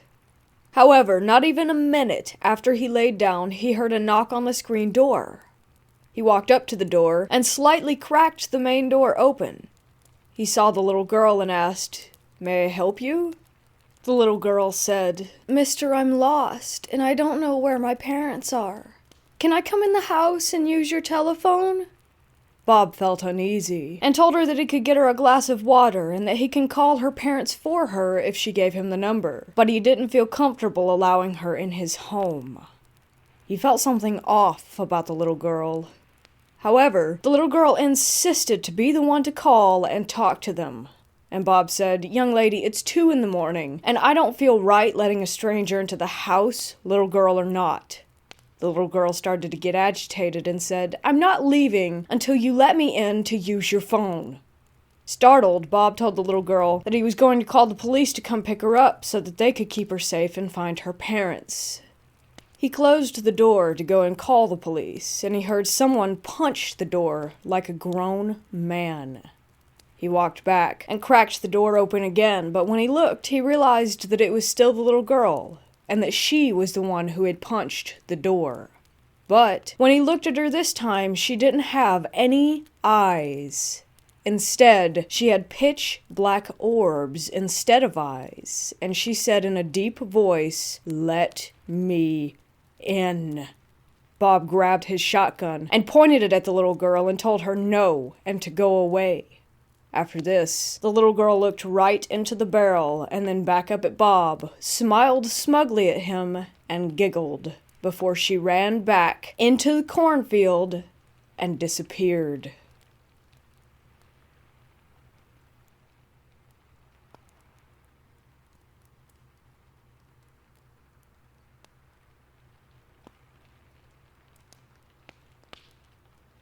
When I was like 13, my mom and her boyfriend had to go to the hospital, and no one would be able to get my brother to the bus stop the next morning because they had to stay overnight. So I got to miss school the next day to take my brother. After I made sure my brother got on the bus, I went home and cleaned and did random stuff like a 13-year-old would do. It was around 11:45 when there was a knock on my door. Thinking it was the mailman or a neighbor or something, I opened the door and said hello. There was this kid. He couldn't have been much older than me at the time, but he had bangs that were covering his eyes, which I found weird because it was like 107 degrees out. So this kid was super still. Like, I thought that one of my friends put a mannequin there and ran away or something. But then it spoke. It sounded like a robot or something. It was like it was programmed to say this. My mother said to ask someone for a phone in fear that I get lost. Do you have a phone? At this point, I was crapping my pants because 1, I'm a 13-year-old girl, and this older boy was dressed like a burglar and at my door with half his face covered. 2, for some reason, I just couldn't look away. I felt like if I moved or said anything other than yes, that I would explode. And 3, I saw 2 other boys around the same age standing in my driveway dressed exactly the same way as the one in front of me. Baggy jeans, dark hoodie, and scruffed up Vans. I began to stutter and shake my head. It was the only thing I could do. I finally got out a no and then started to close my door, but he put his foot in the way. Then the 2 others started walking up, and I was going, hell no. I grabbed the bat by the door and threatened him. If you don't leave right now, I'll kick your ass and then call the cops. I shouted loud enough so that at least one of my neighbors could hear, I hoped. Now, I was this short girl with SpongeBob pajama pants on. I was in no way intimidating. Then he moved his foot and stepped back into the middle of the other 2 perfectly. Then the far right one said in the exact same tone of voice as the first, I'm sorry to bother you. I'll just come again later and ask. Internally, I was planning my funeral. Just as I was about to close the door, the first one smiled and looked up. And that was when I saw that they had black eyes. Then the other 2 looked up, and they were the same. I was like, nope, and slammed the door shut, then called my neighbor, who was this big-ass 20-something-year-old dude. He ran over and looked for them all around my house, but he said they were gone. When I told my mom all of this, she didn't believe me and said I was lying. Said me, the girl with absolutely no social life, who was afraid of her own shadow, was lying.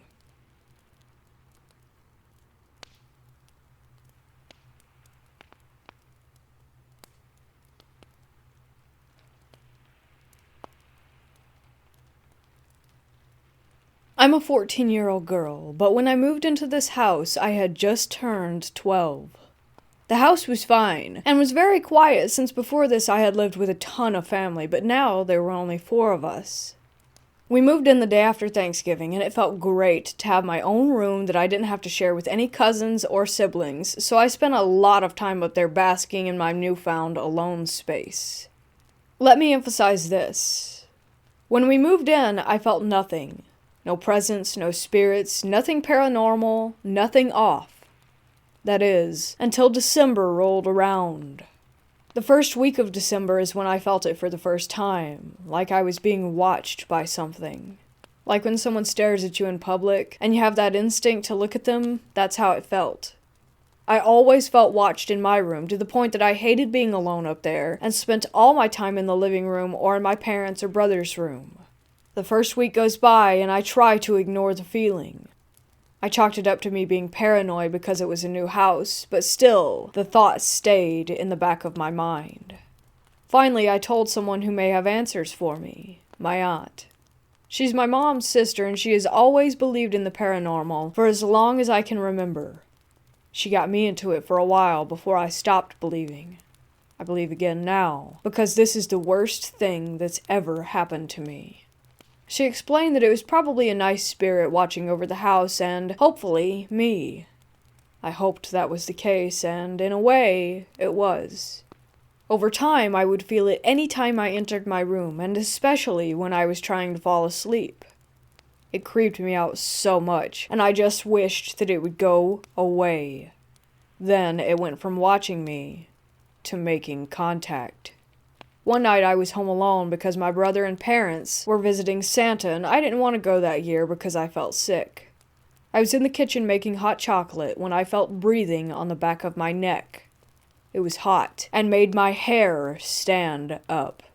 I froze in fear and stood there until the microwave went off. When it began to beep, the breathing faded away as if whatever were there had just walked off. I made the hot chocolate and sat on the couch. I was so freaked out that I was just there staring at the TV in shock until my family got home. Worst part is that I could still feel something staring at me, and this time, it wasn't in my room. Finally, the week of Christmas came, and the excitement made me forget about the incident prior until it happened again. Me and my mom were hanging out in the kitchen when she turned around to answer a question that my brother had asked her. I felt the hot breathing on my neck, and this time it stayed there longer. I froze again, unsure of what to do. I panicked and got up and went over by my mom, who was very confused. After that, I felt the breathing constantly, even on Christmas while opening gifts. It lingered. I finally got fed up one day while sitting in my room. It became less scary and more annoying. I said something along the lines of, "Stop breathing on me," and it stopped completely, and I was shocked. I didn't think it would actually work. After that, I began to have the same dream, but slightly different, every single night. It would begin with me at some park that I've never seen in my life, and me and this boy sat on a bench together. We would begin to talk, and it was actually quite peaceful. We would just converse and stare around at the people walking by. He had brown hair and brown eyes, and was really tall compared to me. I'm about 5'4", and he was like 6 feet. The dream would end, and I would never remember anything we talked about, just that it was a good dream. Flash forward to right after Christmas break, a friend, let's call her Danielle, came over to spend the night. We both heavily believed in the paranormal, and she decided because of this whole watching and breathing thing that she would bring her Ouija board. I had always heard different things about them, but decided it was worth a try. We began talking to the thing that watched me, and the reason I knew this is because it always had this very specific energy. I knew it because, like I've said this whole time, he was up my butt. We first asked what his name was, and he replied, Nolan. I was pretty shocked that the board actually worked, and I was pretty mesmerized. I then asked if he was the boy that I talked to in my dreams, and again, he said yes. I was pretty happy that he was nice, because before, I was quite terrified that he was a demon that wanted to eat my bones, but was relieved when it was just a 15-year-old boy. He then said he doesn't like summer and prefers winter, which explains the only appearance being during winter months. Cut to next December, the watching and breathing had stopped during March through November until it began again, only this time stronger. He began screwing with me. He would open cupboards that I had just closed, or move things that I put in specific areas, only to find them in strange places far from their original area. I always knew that this was Nolan, who I had begun to call Noel. Time went on and the dreams became more vivid, and I remembered the conversations that we had, and it was still nice. Nolan became a good friend, even though I couldn't see him. That December came and went, and now we cut to this year. This is where I wish that Nolan never existed. So because of financial issues and other problems, my dad's family had to move in, my grandparents, aunt, and cousin. And me and that cousin were never super close. I'll call him Connor. Connor was super annoying. He always made messes that he never cleaned up. He never did chores, never did or went to school, and would do stupid stuff for attention, yet he always got what he wanted. By now, I'm 14 and Connor is 12.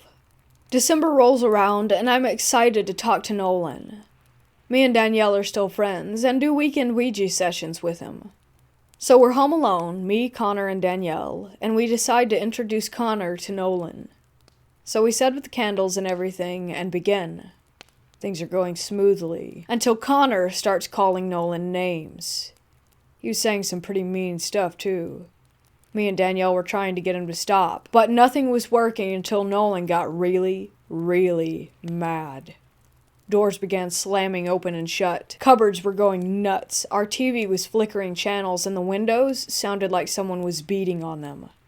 Finally, I looked into the doorway to the hall, where everyone's rooms were besides mine, and there was a tall figure standing there, not moving, as everything went haywire. I screamed and said goodbye, standing up. Danielle was yelling for Nolan to stop, and Connor had begun to cry. Finally, I screamed for him to stop, that he was scaring me, and the figure disappeared, and the cupboards shut along with the doors. The banging stopped, and I just sat on the floor sobbing. Danielle wasn't crying, but I was terrified and just stood there silently. Connor didn't say anything either, but continued staring at the floor with tears in his eyes.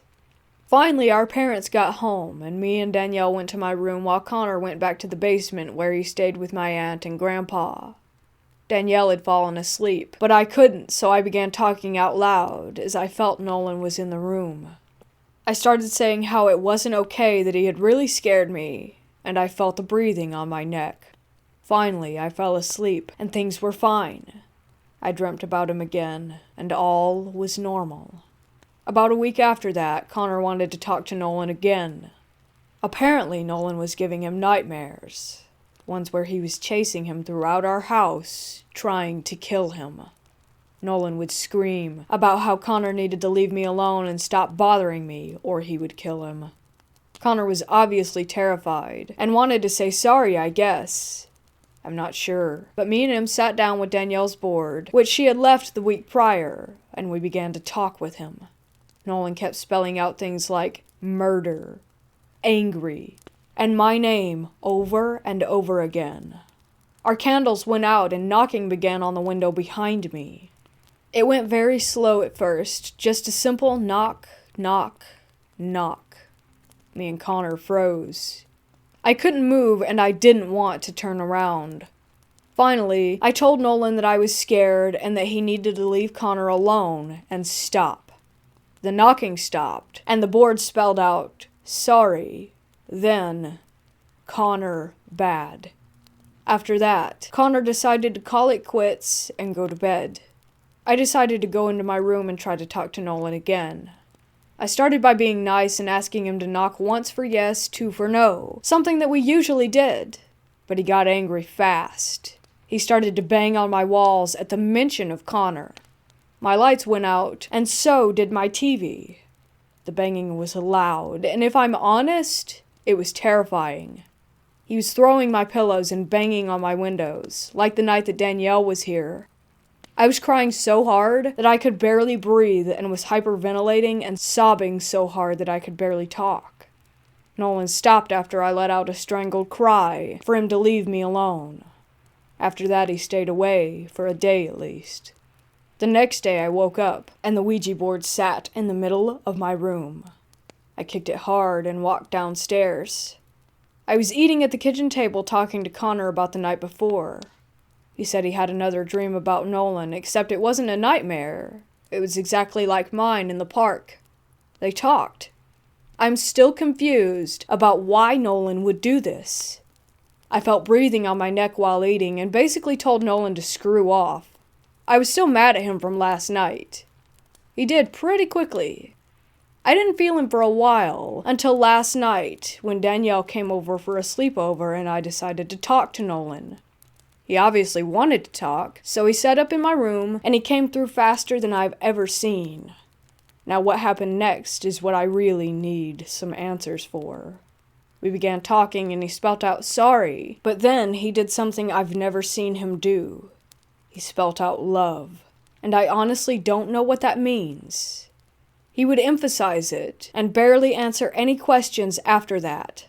Danielle then made the mistake of bringing up Connor. Nolan got pretty mad, and started to bang on the walls again. I yelled at him to stop, and he did. I didn't say anything after that. Today I called my aunt for advice. She said he may just be an overprotective spirit, but I'm not sure if that's the case here. I don't know if Nolan is bad or not. He isn't to me, but he is to Connor and sometimes even Danielle, but never to me. All I know is that I won't be talking to Nolan for a while, a really long while. And even now, while typing this out, I can feel his breath on the back of my neck.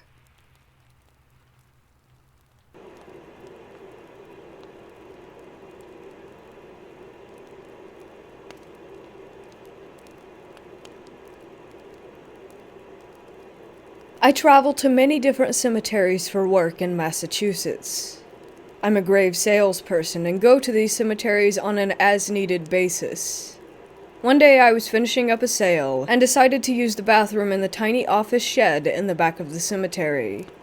The door to enter the office was locked, but the bathroom door was broken and wouldn't close all the way. I didn't care that the bathroom door wouldn't really close because no one was coming into the office anyway. It was late and all the groundsmen had went home for the day. Just as I was finishing my business, the bathroom door slams shut, and since the knob was broken, the door just bounced and swung open. My first reaction was that someone had entered the office and the air pressure had sucked the door open. I run out and see that no one had come in. There were no open windows to cause a breeze. This door just slammed and opened all on its own. I was shaken up, but I still had some paperwork to complete. I acknowledged that there may be a presence in the room with me, but I didn't want to appear frightened of it. So I sat down in there for a few minutes and took my time finishing my work. Nothing has happened there since then, but I always acknowledge the entity as if it's watching over the place.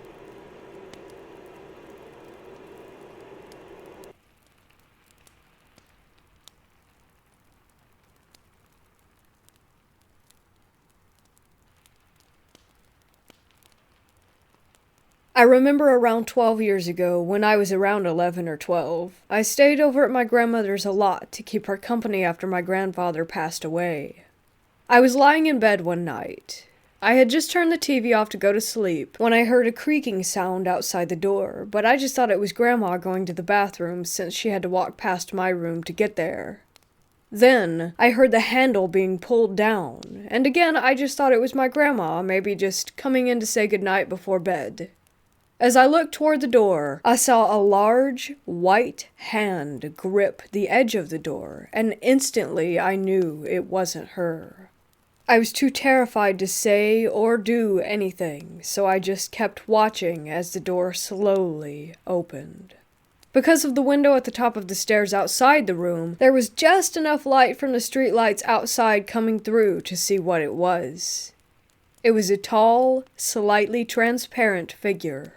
It just stood in the doorway for what could have been seconds or minutes, or who really knows how long. I couldn't look away, and I refused to shut my eyes, even to blink, but of course, I had to eventually, and once I blinked, the figure was gone, with only the open door as proof that it wasn't my imagination. To this day, I still don't know what it was. I told my friends before, and they said it could have been my grandfather's ghost, but it was way too tall and skeletal looking to be my grandfather in my opinion, and I felt a deep, sinister feeling from it that couldn't be further from the warm, loving person that my grandfather had been. I've had a few odd experiences with things before that I could chalk up to imagination or overreacting, but as they say, you have to see it to believe it. And after that day, I certainly believe. Ever since, it's had me wondering what else could be out there.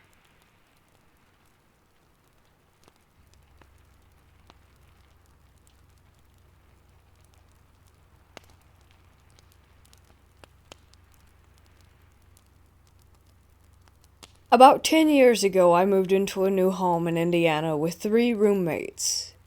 I won't go into too much detail about where the home is located out of respect for my former roommates, one of which still lives there. I will say that it is located in a very old part of town, a few blocks off of one of the very first main roads that used to be in the town that was settled in 1846, I believe. Anyway, this house was definitely not what comes to mind when you picture a haunted house. It was built sometime in the early 80s or early 90s. It was pretty ordinary looking. 3 bedrooms with a small loft area, tiny bathrooms, and not a whole lot of room for 4 adults to spread out. But when you're a college student in your early 20s and have the opportunity to split rent 4 ways, this seemed perfect. We had all our own tiny little spaces, shared a kitchen and living room, and spent most of our time just bullshitting around the dining room table. The house was owned by an older couple who lived in a city about 20 minutes away. They began renting the home out to help finance their retirement. They were sweet, and pretty relaxed on any rules for the home. They told us right off the bat that they were not physically fit enough to do any maintenance or repairs on the house should anything go wrong, so we were told to call them with any issues, and they would send over their handyman, or whichever professional was needed. They never came to the house. Not once. We paid rent by money order through the mail. I didn't find this strange at the time. The first weird event occurred about a week after we all moved in. We all worked the night shift at our respective jobs, so the house was empty all night and we arrived home around the same time early in the morning.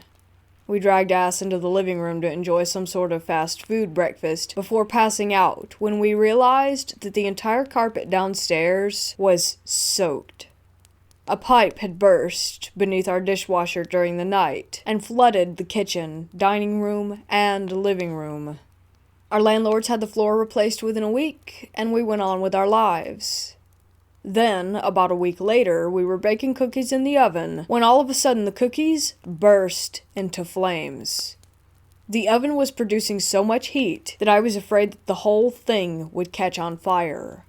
The landlord sent a repairman who told us that something had caused the internal thermometer in the oven to be so uncalibrated that you could set the oven temp to 300 degrees, but it would be more like 475 in there. Again, we had it fixed and moved on. It wasn't long after that when the unexplainable and unnerving activity began. The ceiling fans in the rooms would turn on randomly and they would spin so hard that they would rattle and shake to the point that it looked like the thing was about to fly off of the ceiling. Every room was equipped with button switches.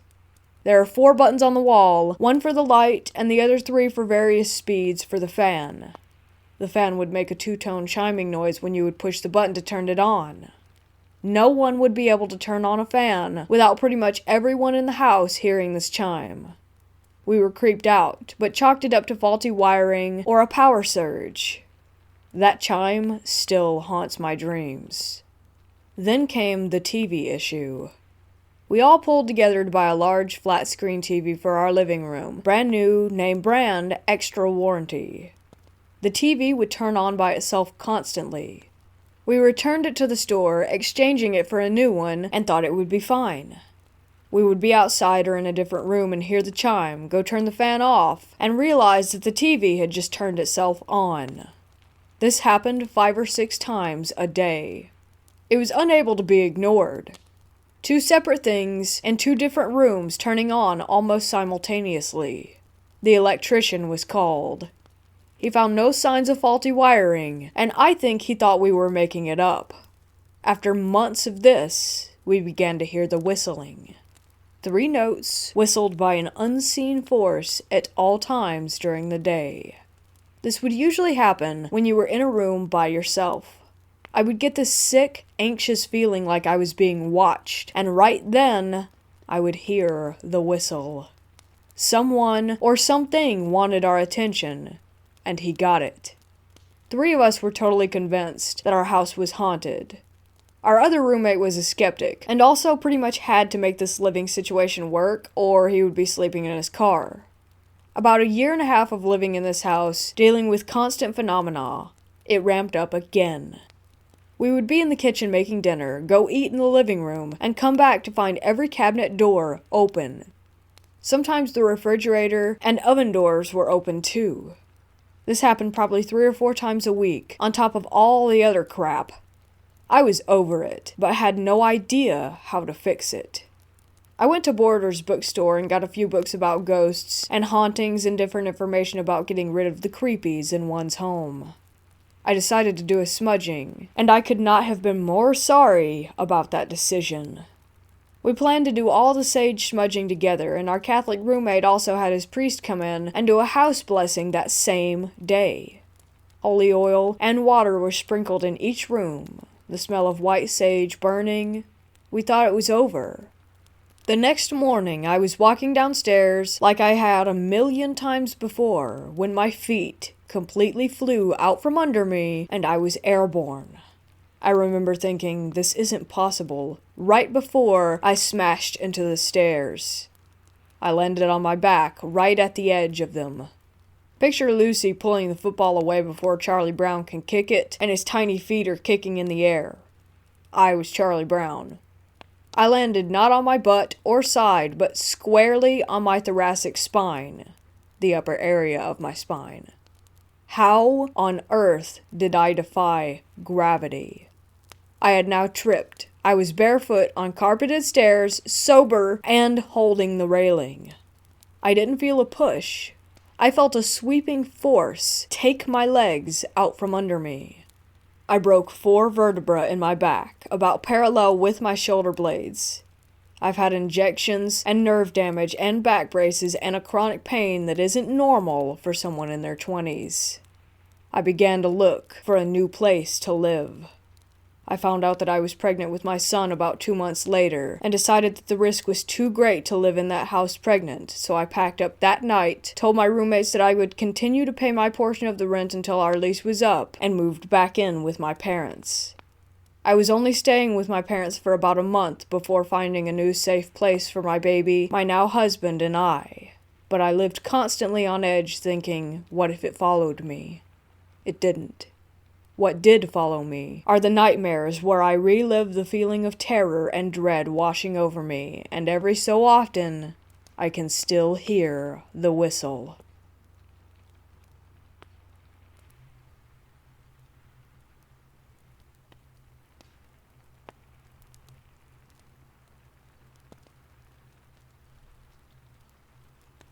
I work in an Alzheimer's unit. Most of the residents don't stay around for very long because they're on hospice, so basically I barely get to know them, and before I know it, they've passed away. One resident we had did not have dementia, but schizophrenia. Her sister stuck her in there as more of a convenience for herself rather than considering her sister's mental health.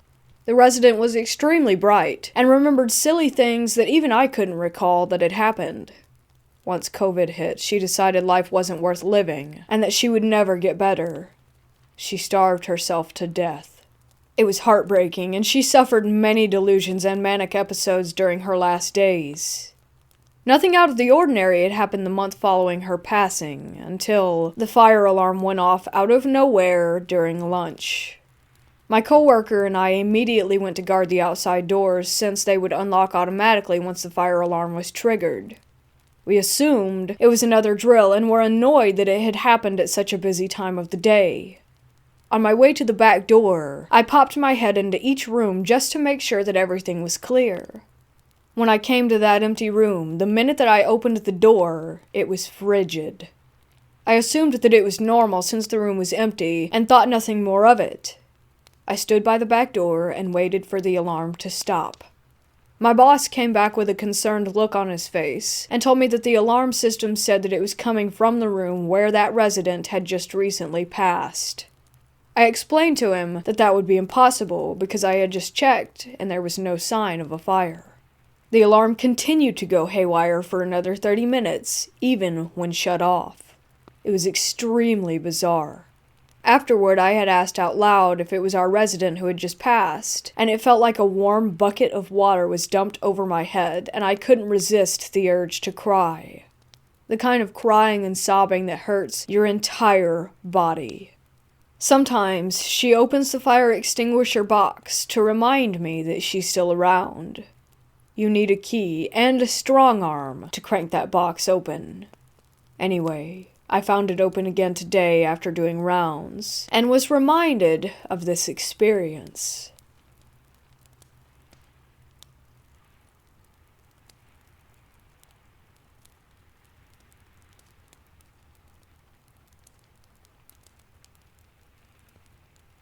A few nights ago, I awoke to being restrained by what I can only describe as a vampire.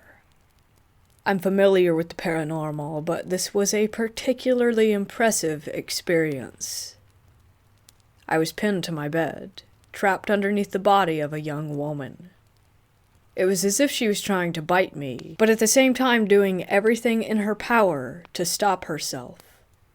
Or she was doing her best to bite me, but something was preventing her from being able to. She was struggling and jerking, breathing rapidly and kind of growling and snorting. The way she was moving, it was almost as if she was on fast forward. Her teeth were grazing my neck with her mouth wide open. I could feel them against my skin, but was sure that they never penetrated. I was unable to break free and struggled in fear, but realized that I couldn't get away, so just gave in and embraced her. When I embraced her, I found that I actually felt an overwhelming love, despite the disturbing nature of the experience. I had a very clear image of what she looked like. She had long, wavy hair, and somehow resembled myself. I could also feel her intention. Even though she was doing something violent, it was clear to me that she was good at heart. Eventually, because I was alternatively struggling against her, I did break free, and she disappeared. I had a similar experience to this around a year ago where I awoke to a dark, humanoid shadow being standing beside me, manipulating my energy. That being, however, I felt was inherently evil. This vampiric entity, on the other hand, didn't give off a sinister vibe. It just seemed to me that she was trapped in some kind of karma, unable to control herself. I know about the sleep paralysis demon phenomenon, and that there is supposed to be logical explanation for these occurrences. Honestly, I completely disbelieved in anything supernatural for most of my life. After everything I've experienced, though, it's impossible to deny that these kinds of things are real.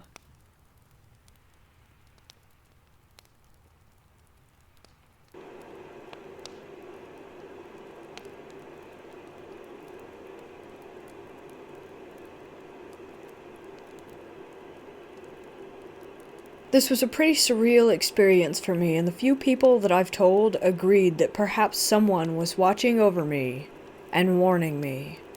A couple of years ago, I lived in a place close to the sea. At night, I used to take my dog down through the town center to the seafront for a nice walk. I eventually discovered that there was a small graveyard with gates on either side which I could cut through. I kind of like walking through graveyards, especially at night, because it is creepy in a very cool kind of way. I did this quite a lot, and never once felt afraid. However, one night I was walking up to the gates, and I felt the strongest feeling of dread. No reason for it. Nothing was different. But it was like something was screaming at me to not go through. Do not walk through the graveyard tonight. I didn't. I turned around and went the other way. It was such a bizarre sensation, given that before I had walked there plenty of times without meeting anyone, with nothing happening. I genuinely believe that if I had ignored that and walked on through, something would have happened. Who knows what, or what was lurking there that night. I never went that way again. Some people have told me that I had a guardian angel who was warning me of the danger.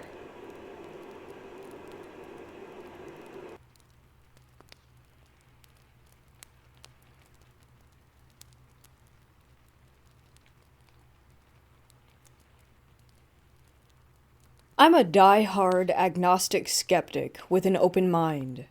I believe that anything is possible, but I want a logical and preferably scientific reason behind that anything. The last 10 days, however, have been absolutely insane. It started when I was a little kid. In my memories, I see kids between the ages of 5 and 11 with solid black eyes and smiles too big for their faces. I had a bad childhood, so I just figured they were added memories by an imaginative mind, because that's the answer that solidly fits my skeptical scientific worldview. Last month, I started seeing a girl. She told me about her experiences with sleep paralysis and shadow people. I explained to her that it was a rational experience caused by being in a hypnagogic state. Then she brought up the Cheshire Cat kids. Her recollections matched mine as a child. It was unnerving to say the least, and she and I spent almost an hour discussing the most minute details about them. Our stories matched.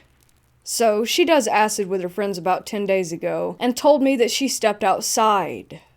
A group of 6 of them were waiting for her. They showed her scenes from my life that were my darkest. She described them to me too accurately for her to have heard them from a second-hand source, which would be hard to do anyway, considering that I don't like sharing such detailed information. They then told her that I was going to die soon, and that she should stay away from me. This has put a monkey wrench into one of the most promising relationships of my 25 years. Since that night, I have nightmares of them coming into my room, licking my forehead, and showing me the memories of my past as if they were happening in that moment, complete with smells, sounds, sights, etc. I have written this part off as my subconscious mind reacting with my long-dormant PTSD, but they got more and more vivid. While this is happening, she has been distancing herself more and more. Last night was the weirdest part of the tale, however. I was driving down a windy country road to calm myself, and a pair of headlights flies from around a bend and runs me off the road, almost into a tree. When I looked, however, there was no car, and the headlights extinguished after passing me. I'm chalking all of this up to anxiety-started delusions and possible schizophrenia, but I cannot explain how she knew what she did, and why all of this is suddenly happening.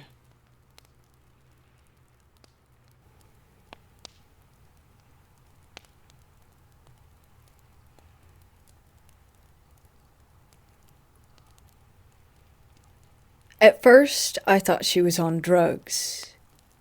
But then she did something that made me wonder if she was telling the truth. I was 16. A friend and I were walking through a local park at night when we saw this Asian woman wearing what looked like a traditional Chinese dress. She was dancing alone in the grass, and she then started running toward us, scared the crap out of me, and began telling us how handsome that we were. This woman appeared to be in her mid to late 20s, and honestly she was stunningly beautiful. She kept telling us that she was a vampire, and that she was centuries old. I was thinking, okay, she's obviously on something or she's crazy. But then she gazes into my eyes and says, "Do you want to feel my energy?"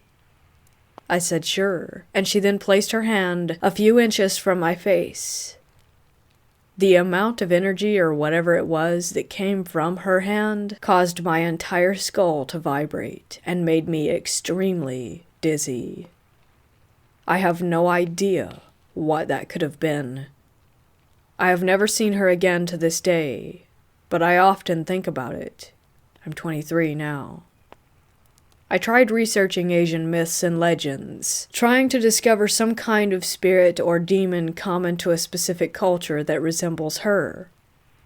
Could anyone tell me what this apparition was, or if she was just a crazy woman with psychic abilities?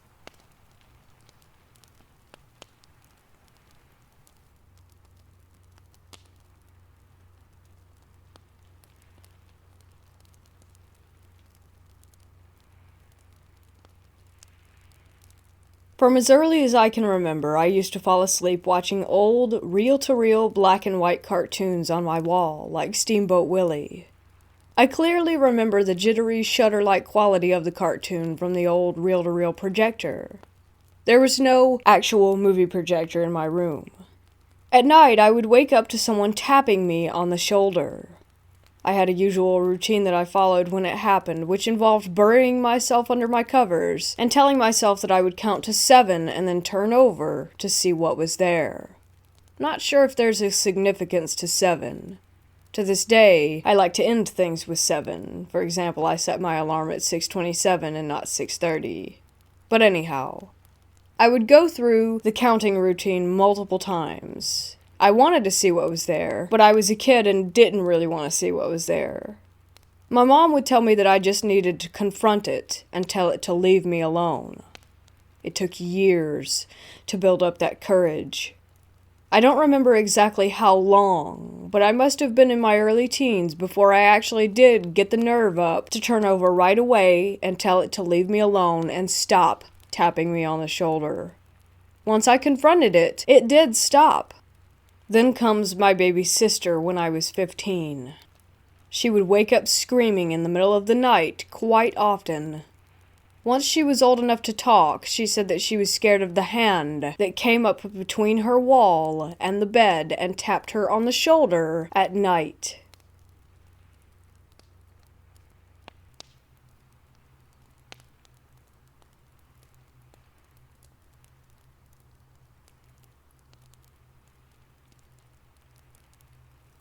I am right now sitting on my front porch, smoking a cigarette.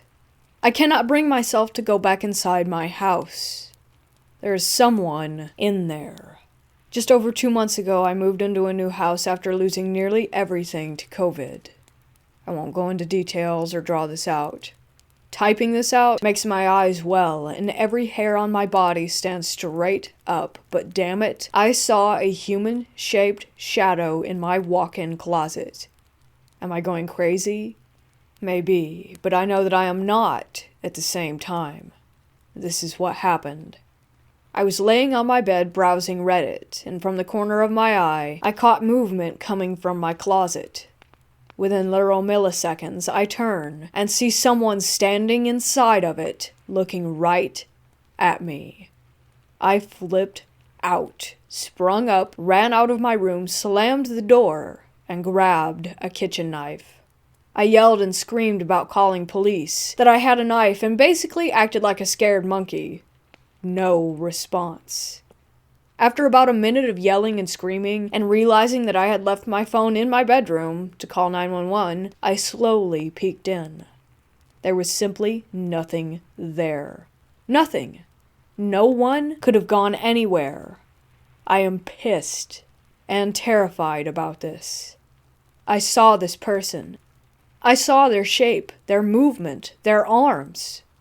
There was a humanoid figure in my closet, and that is all I know.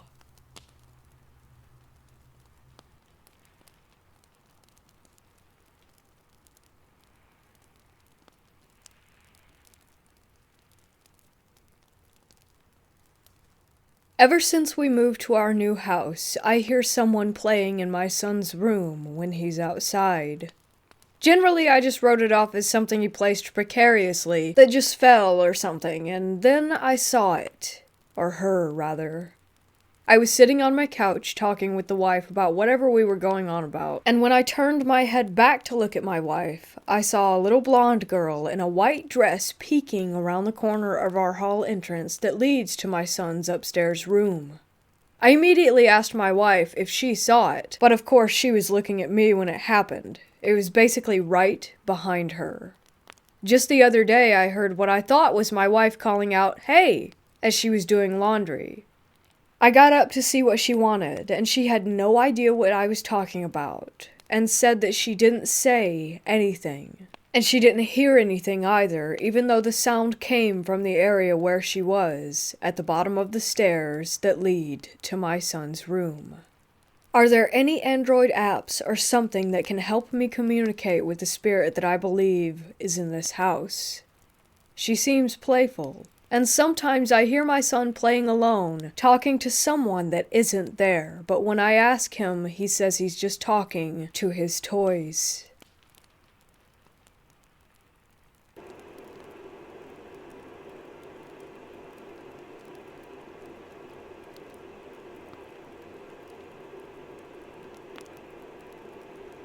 I was driving with my daughter from Atlanta to South Carolina, and we were about 30 minutes away from home. I was very familiar with the area because I've traveled there countless times.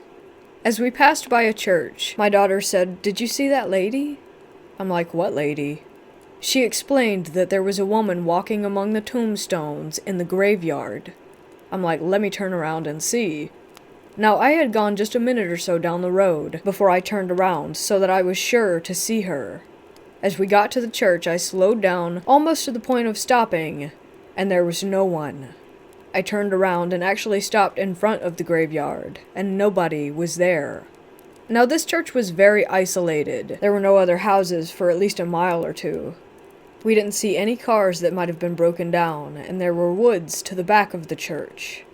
Like I said, I know this area, so we think that it was the spirit of a woman who was buried there. You have to ask yourself, why in the hell would a woman be walking around in a graveyard at 3 a.m. in the morning? No houses for miles, no disabled car. Very spooky. By the way, my daughter sees spirits, and she's an empath.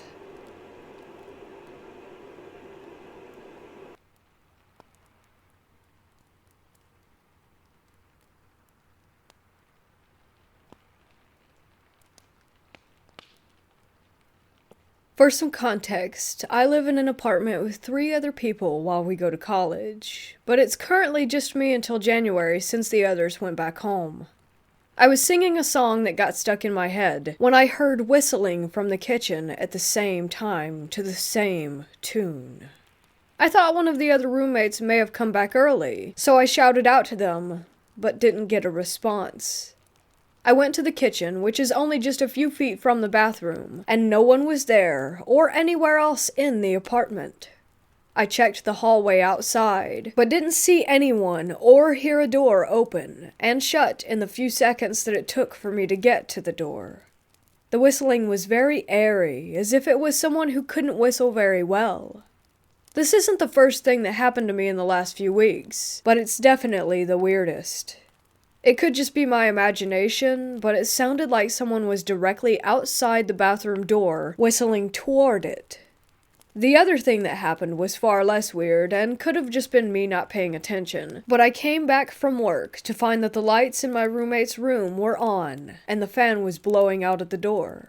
Even though no one had been home, and the other roommates' families live quite a long ways from here. I asked where they were, and all of them sent back replies showing that they were nowhere near the apartment.